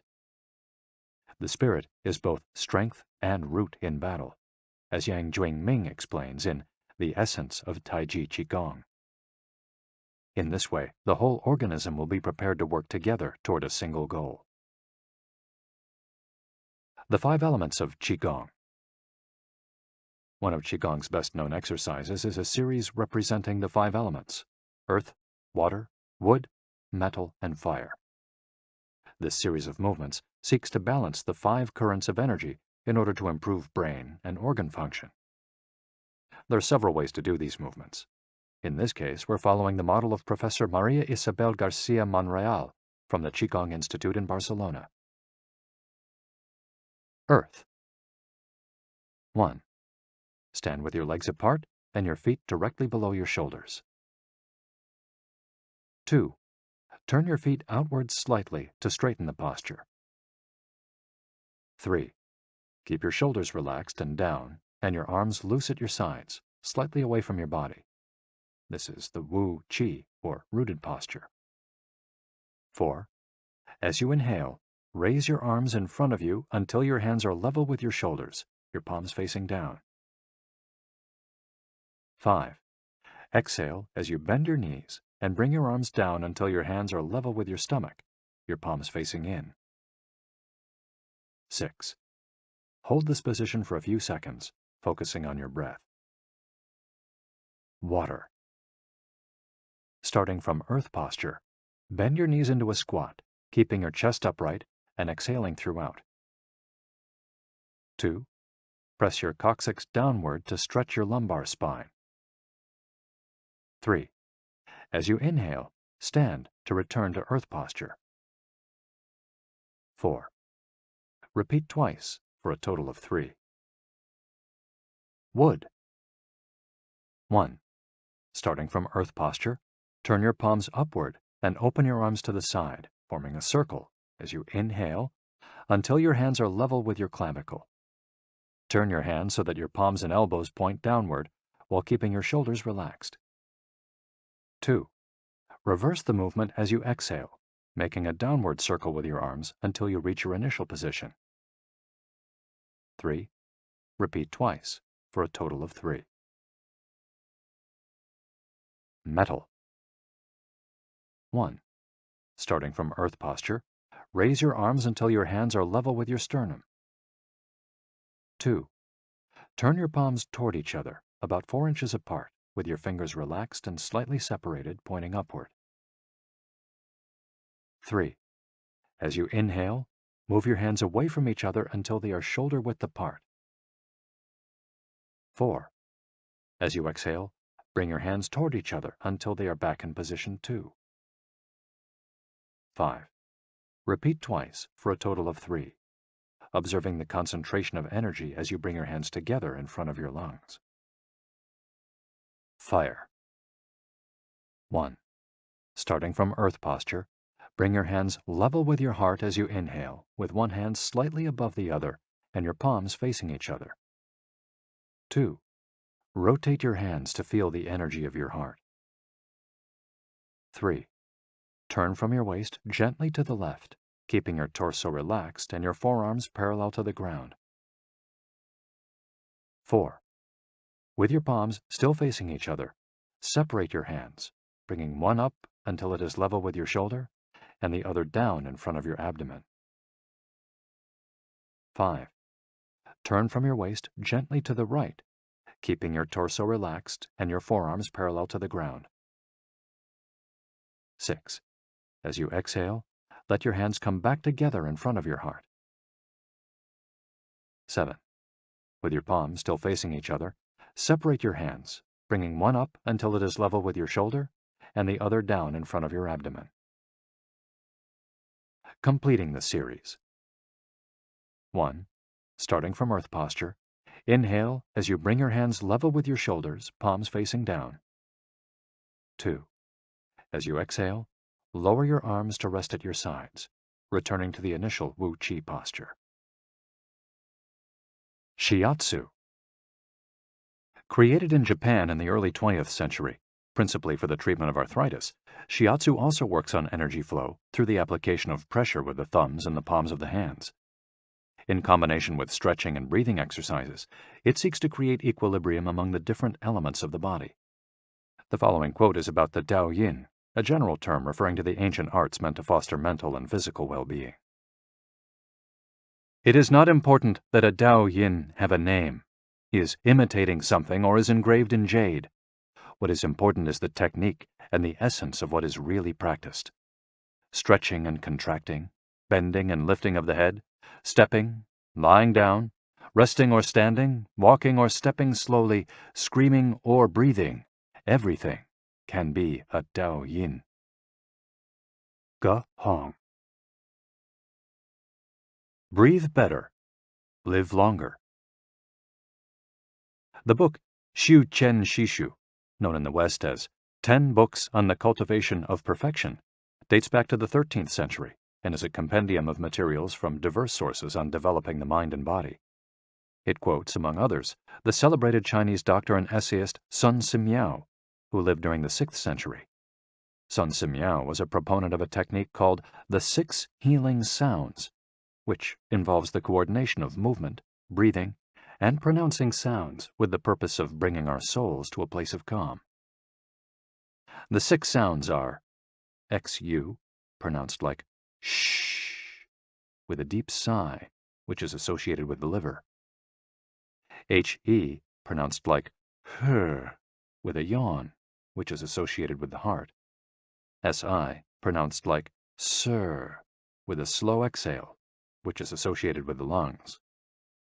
CHUI, pronounced like chui, with a forceful exhale, which is also associated with the kidneys. HOO, pronounced like hu, which is associated with the spleen, and XI, pronounced like shi, which connects the whole body. The following poem by Sun Simiao offers clues about how to live well according to the season. It reminds us of the importance of breathing and suggests that as we breathe, we visualize the organs associated with each of the healing sounds. In spring, breathe shh for clear eyes, and so wood can aid your liver. In summer, reach for her, so that heart and fire can be at peace. In fall, breathe sir to stabilize and gather metal, keeping the lungs moist. For the kidneys, next, breathe chui and see your inner waters calm. The triple heater needs your shi to expel all heat and troubles. In all 4 seasons, take deep breaths so your spleen can process food. And of course, avoid exhaling noisily. Don't let even your own ears hear you.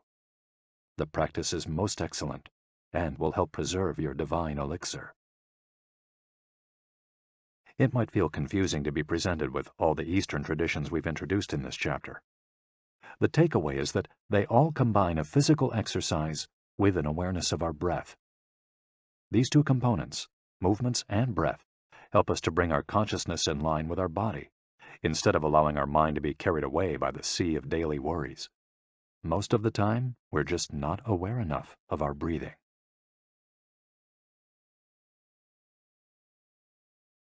Chapter 9. Resilience and Wabi-sabi. How to face life's challenges without letting stress and worry age you. What is resilience?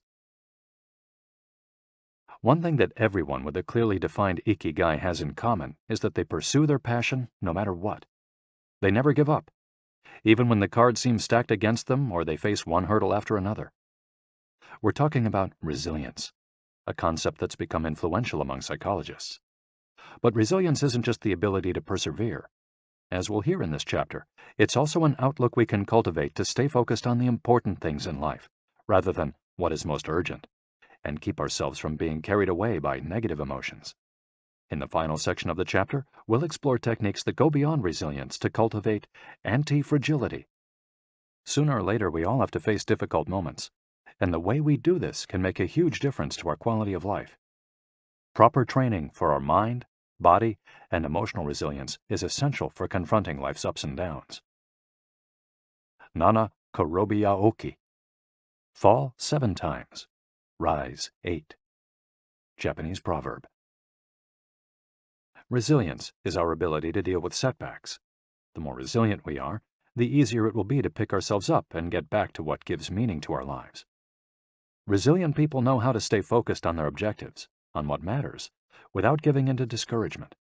Their flexibility is the source of their strength. They know how to adapt to change and to reversals of fortune. They concentrate on the things they can control and don't worry about those they can't. In the words of the famous Serenity Prayer by Reinhold Niebuhr, God, give us grace to accept with serenity the things that cannot be changed. Courage to change the things which should be changed, and the wisdom to distinguish the one from the other. Emotional resilience through Buddhism and Stoicism. Siddhartha Gautama, Buddha, was born a prince of Kapilavastu, Nepal, and grew up in a palace, surrounded by riches. At 16, he married and had a child. Not satisfied by his family's wealth,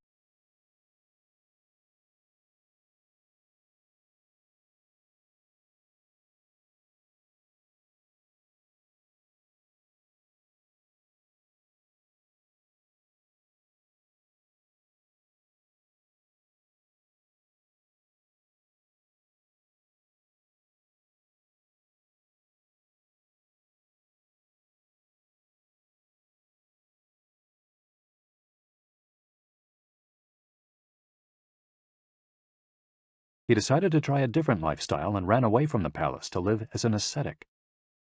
But it wasn't asceticism that he was looking for. It didn't offer the happiness and well-being he sought. Neither wealth nor extreme asceticism worked for him.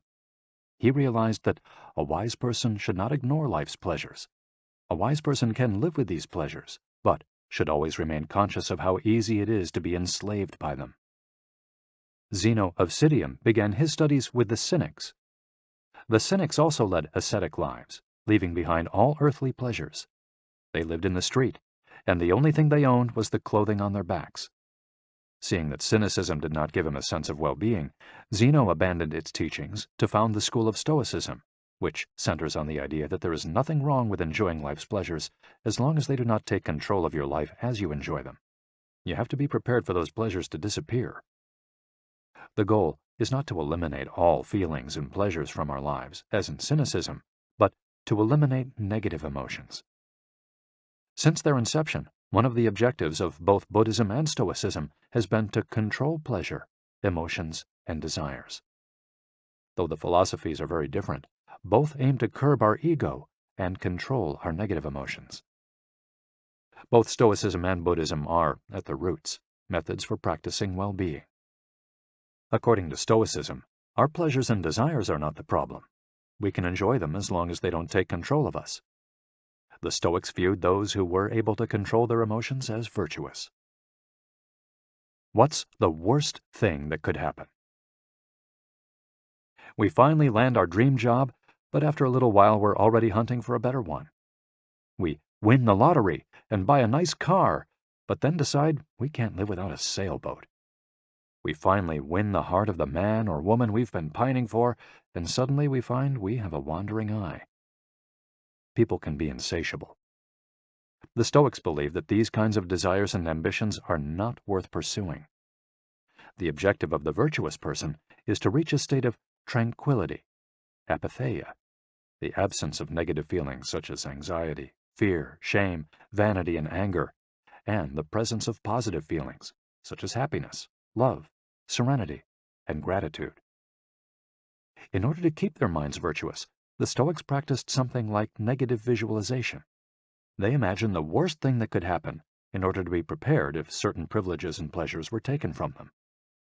To practice negative visualization, we have to reflect on negative events, but without worrying about them. Seneca, one of the richest men in ancient Rome, lived a life of luxury, but was, nonetheless, an active Stoic. He recommended practicing negative visualization every night before falling asleep. In fact, he not only imagined these negative situations, he actually put them into practice. For example, by living for a week without servants, or the food and drink he was used to as a wealthy man. As a result, he was able to answer the question, what's the worst thing that could happen? Meditating for healthier emotions. In addition to negative visualization and not giving in to negative emotions, another central tenet of Stoicism is knowing what we can control and what we can't, as we see in the Serenity Prayer. Worrying about things that are beyond our control accomplishes nothing. We should have a clear sense of what we can change and what we can't, which in turn will allow us to resist giving in to negative emotions. In the words of Epictetus, it's not what happens to you, but how you react that matters. In Zen Buddhism, Meditation is a way to become aware of our desires and emotions, and thereby free ourselves from them. It's not simply a question of keeping the mind free of thoughts, but instead involves observing our thoughts and emotions as they appear, without getting carried away by them. In this way, we train our minds not to get swept up in anger, jealousy, or resentment. One of the most commonly used mantras in Buddhism focuses on controlling negative emotions. Om Mani Padme Hum, in which Om is the generosity that purifies the ego, Ma is the ethics that purifies jealousy, Ni is the patience that purifies passion and desire, Pad is the precision that purifies bias, Me is the surrender that purifies greed, and Hum is the wisdom that purifies hatred.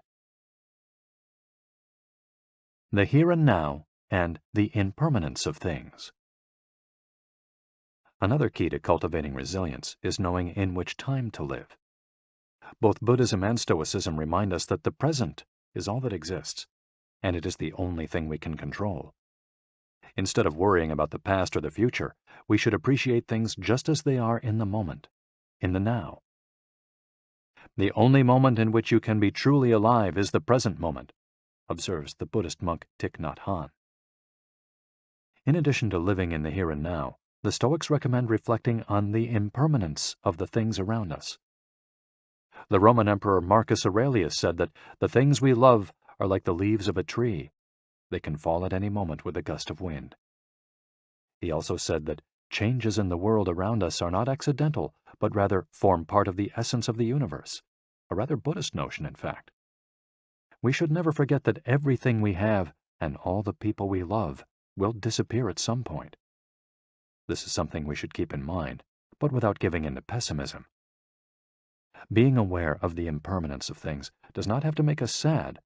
It should help us love the present moment and those who surround us. All things human are short-lived and perishable, Seneca tells us. The temporary, ephemeral, and impermanent nature of the world is central to every Buddhist discipline. Keeping this always in mind helps us avoid excessive pain in times of loss. Wabi-sabi and IKIGAI. Wabi-sabi is a Japanese concept that shows us the beauty of the fleeting, changeable, and imperfect nature of the world around us. Instead of searching for beauty in perfection, we should look for it in things that are flawed, incomplete. This is why the Japanese place such value, for example, on an irregular or cracked teacup. Only things that are imperfect, incomplete, and ephemeral can truly be beautiful, because only those things resemble the natural world. A complementary Japanese concept is that of Ichigo-ichie, which could be translated as, "This moment exists only now and won't come again." It's heard most often in social gatherings as a reminder that each encounter, whether with friends, family, or strangers, is unique and will never be repeated, meaning that we should enjoy the moment and not lose ourselves in worries about the past or the future. The concept is commonly used in tea ceremonies, Zen meditation, and Japanese martial arts, all of which place emphasis on being present in the moment. In the West, we've grown accustomed to the permanence of the stone buildings and cathedrals of Europe, which sometimes gives us the sense that nothing changes, making us forget about the passage of time. Greco-Roman architecture adores symmetry, sharp lines, imposing facades, and buildings and statues of the gods that outlast the centuries. Japanese architecture, on the other hand, doesn't try to be imposing or perfect, because it is built in the spirit of wabi-sabi. The tradition of making structures out of wood presupposes their impermanence and the need for future generations to rebuild them. Japanese culture accepts the fleeting nature of the human being and everything we create.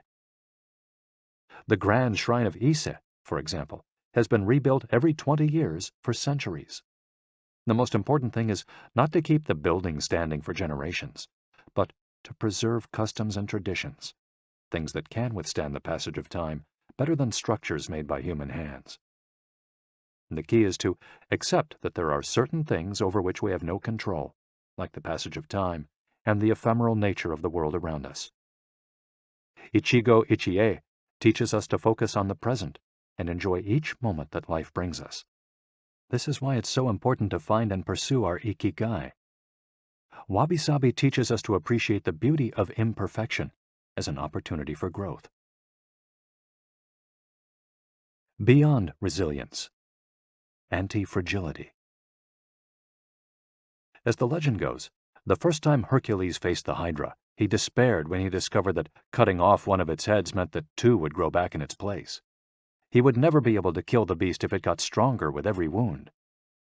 As Nassim Nicholas Taleb explains in Anti-Fragile, Things That Gain from Disorder, we use the word fragile to describe people, things, and organizations that are weakened when harmed, and the words robust and resilient for things that are able to withstand harm without weakening.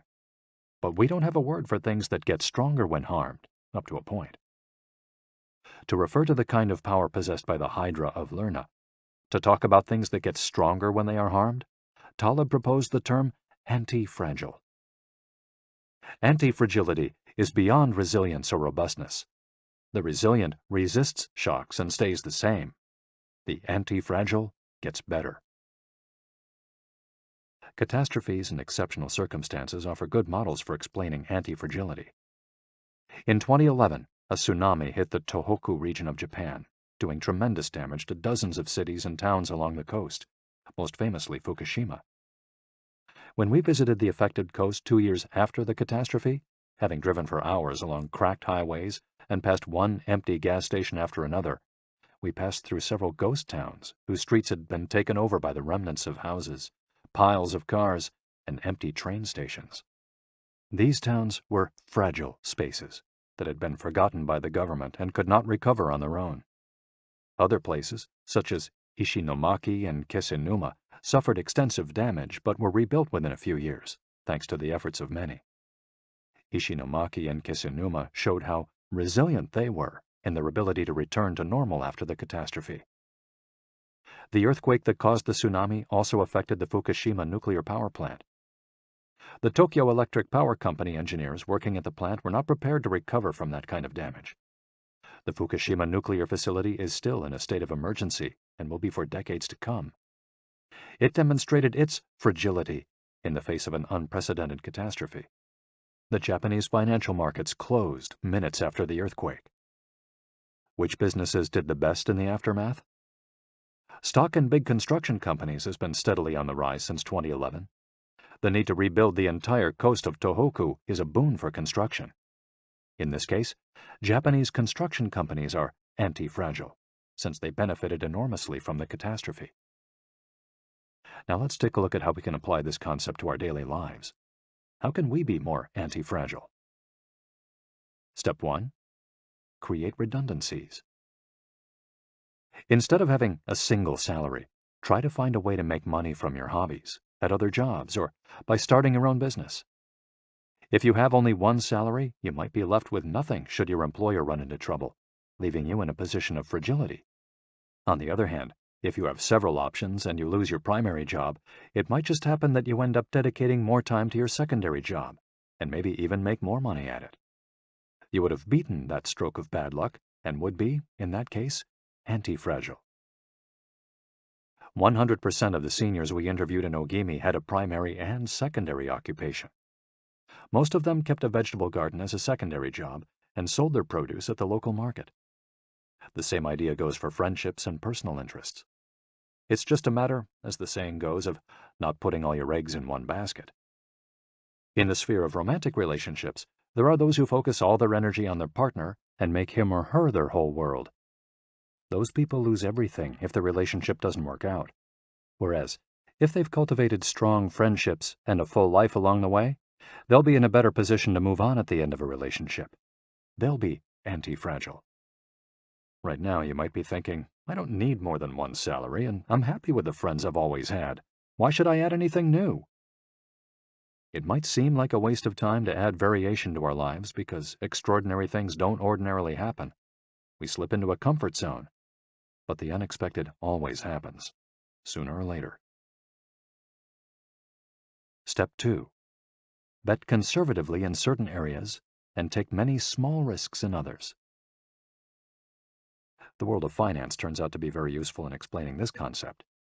If you have $10,000 saved up, you might put $9,000 of that into an index fund or fixed-term deposit and invest the remaining $1,000 in 10 startups with huge growth potential, say $100 in each.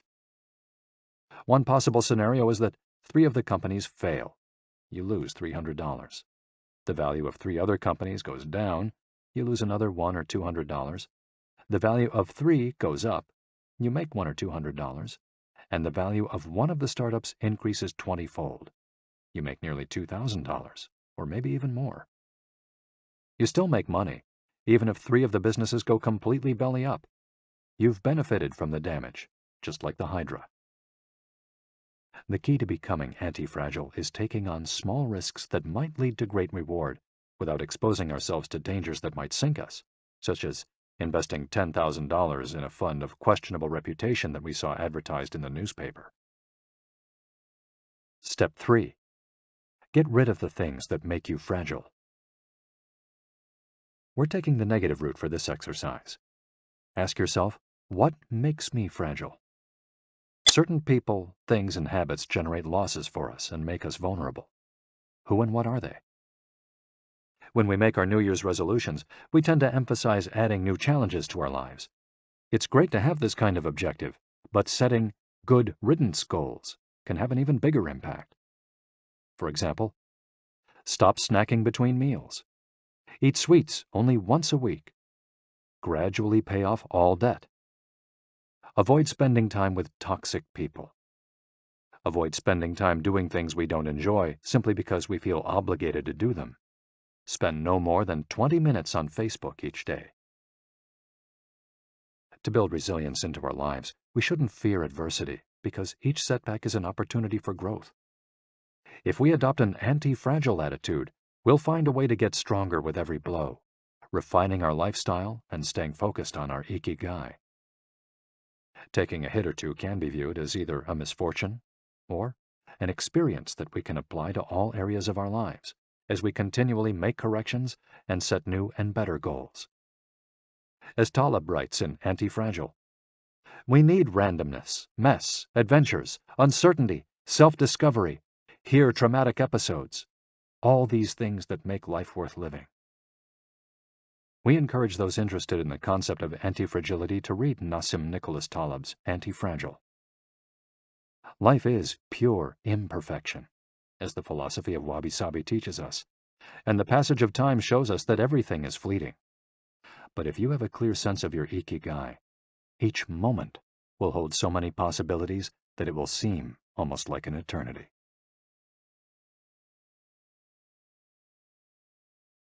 Epilogue. Ikigai, the art of living. Mitsuo Aida was one of the most important calligraphers and haikuists of the 20th century. He is yet another example of a Japanese person who dedicated his life to a very specific Ikigai, communicating emotions with 17-syllable poems using a shodo calligraphy brush. Many of Aida's haikus philosophize about the importance of the present moment and the passage of time.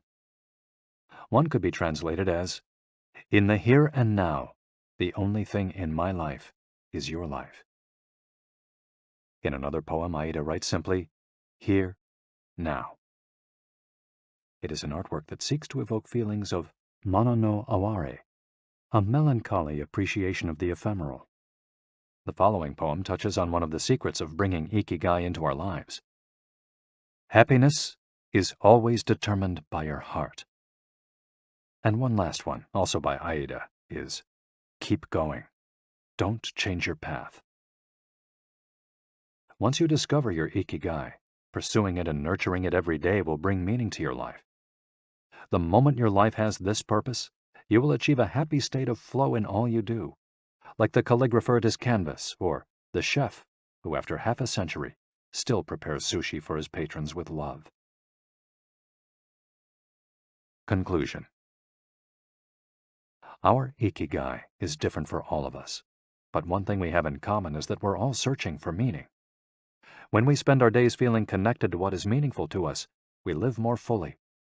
When we lose the connection, we feel despair. Modern life estranges us more and more from our true nature, making it very easy for us to lead lives lacking in meaning. Powerful forces and incentives, money, power, attention, success, distract us on a daily basis. Don't let them take over your life. Our intuition and curiosity are very powerful internal compasses to help us connect with our Ikigai. Follow those things you enjoy and get away from or change those you dislike. Be led by your curiosity and keep busy by doing things that fill you with meaning and happiness. It doesn't need to be a big thing. We might find meaning in being good parents or in helping our neighbors. There is no perfect strategy to connecting with our Ikigai. But what we've learned from the Okinawans is that we should not worry too much about finding it. Life is not a problem to be solved. Just remember to have something that keeps you busy doing what you love while being surrounded by the people who love you. The 10 Rules of Ikigai. We'll conclude this journey with 10 rules we've distilled from the wisdom of the long-lived residents of Ogimi. 1. Stay active. Don't retire. Those who give up the things they love doing and do well lose their purpose in life. That's why it's so important to keep doing things of value, making progress, bringing beauty or utility to others, helping out, and shaping the world around you, even after your official professional activity has ended. 2. Take it slow. Being in a hurry is inversely proportional to quality of life. As the old saying goes, walk slowly and you'll go far. When we leave urgency behind, life and time take on new meaning. 3. Don't fill your stomach. Less is more when it comes to eating for long life, too. According to the 80% rule, in order to stay healthier longer, we should eat a little less than our hunger demands, instead of stuffing ourselves. 4. Surround yourself with good friends. Friends are the best medicine. There for confiding worries over a good chat, sharing stories that brighten your day, getting advice, having fun, dreaming, in other words, living. 5. Get in shape for your next birthday. Water moves. It is at its best when it flows fresh and doesn't stagnate. The body you move through life in needs a bit of daily maintenance to keep it running for a long time. Plus, exercise releases hormones that make us feel happy. 6. Smile. A cheerful attitude is not only relaxing, it also helps make friends. It's good to recognize the things that aren't so great, but we should never forget what a privilege it is to be in the here and now, in a world so full of possibilities. 7. Reconnect with nature. Though most people live in cities these days, human beings are made to be part of the natural world. We should return to it often to recharge our batteries. 8. Give thanks. To your ancestors, to nature, which provides you with the air you breathe and the food you eat. To your friends and family, to everything that brightens your days and makes you feel lucky to be alive. Spend a moment every day giving thanks, and you'll watch your stockpile of happiness grow. 9. Live in the moment. Stop regretting the past and fearing the future. Today is all you have. Make the most of it. Make it worth remembering. 10. Follow your Ikigai. There is a passion inside you, a unique talent that gives meaning to your days and drives you to share the very best of yourself until the very end. If you don't know what your Ikigai is yet, as Viktor Frankl says, your mission is to discover it. The authors of this audiobook wish you a long, happy, and purposeful life. Thank you for joining us. Hector Garcia and Francesc Miralles. You've been listening to Ikigai, The Japanese Secret to a Long and Happy Life by Hector Garcia and Francesc Miralles, narrated by Walter Dixon. If you've enjoyed this audiobook and this performance, then please visit our website, gildanmedia.com. That's GILDANMEDIA.com. where you'll find a wide selection of titles in business and finance, personal development, psychology, and much, much more. And thank you for being a Gildan audio listener.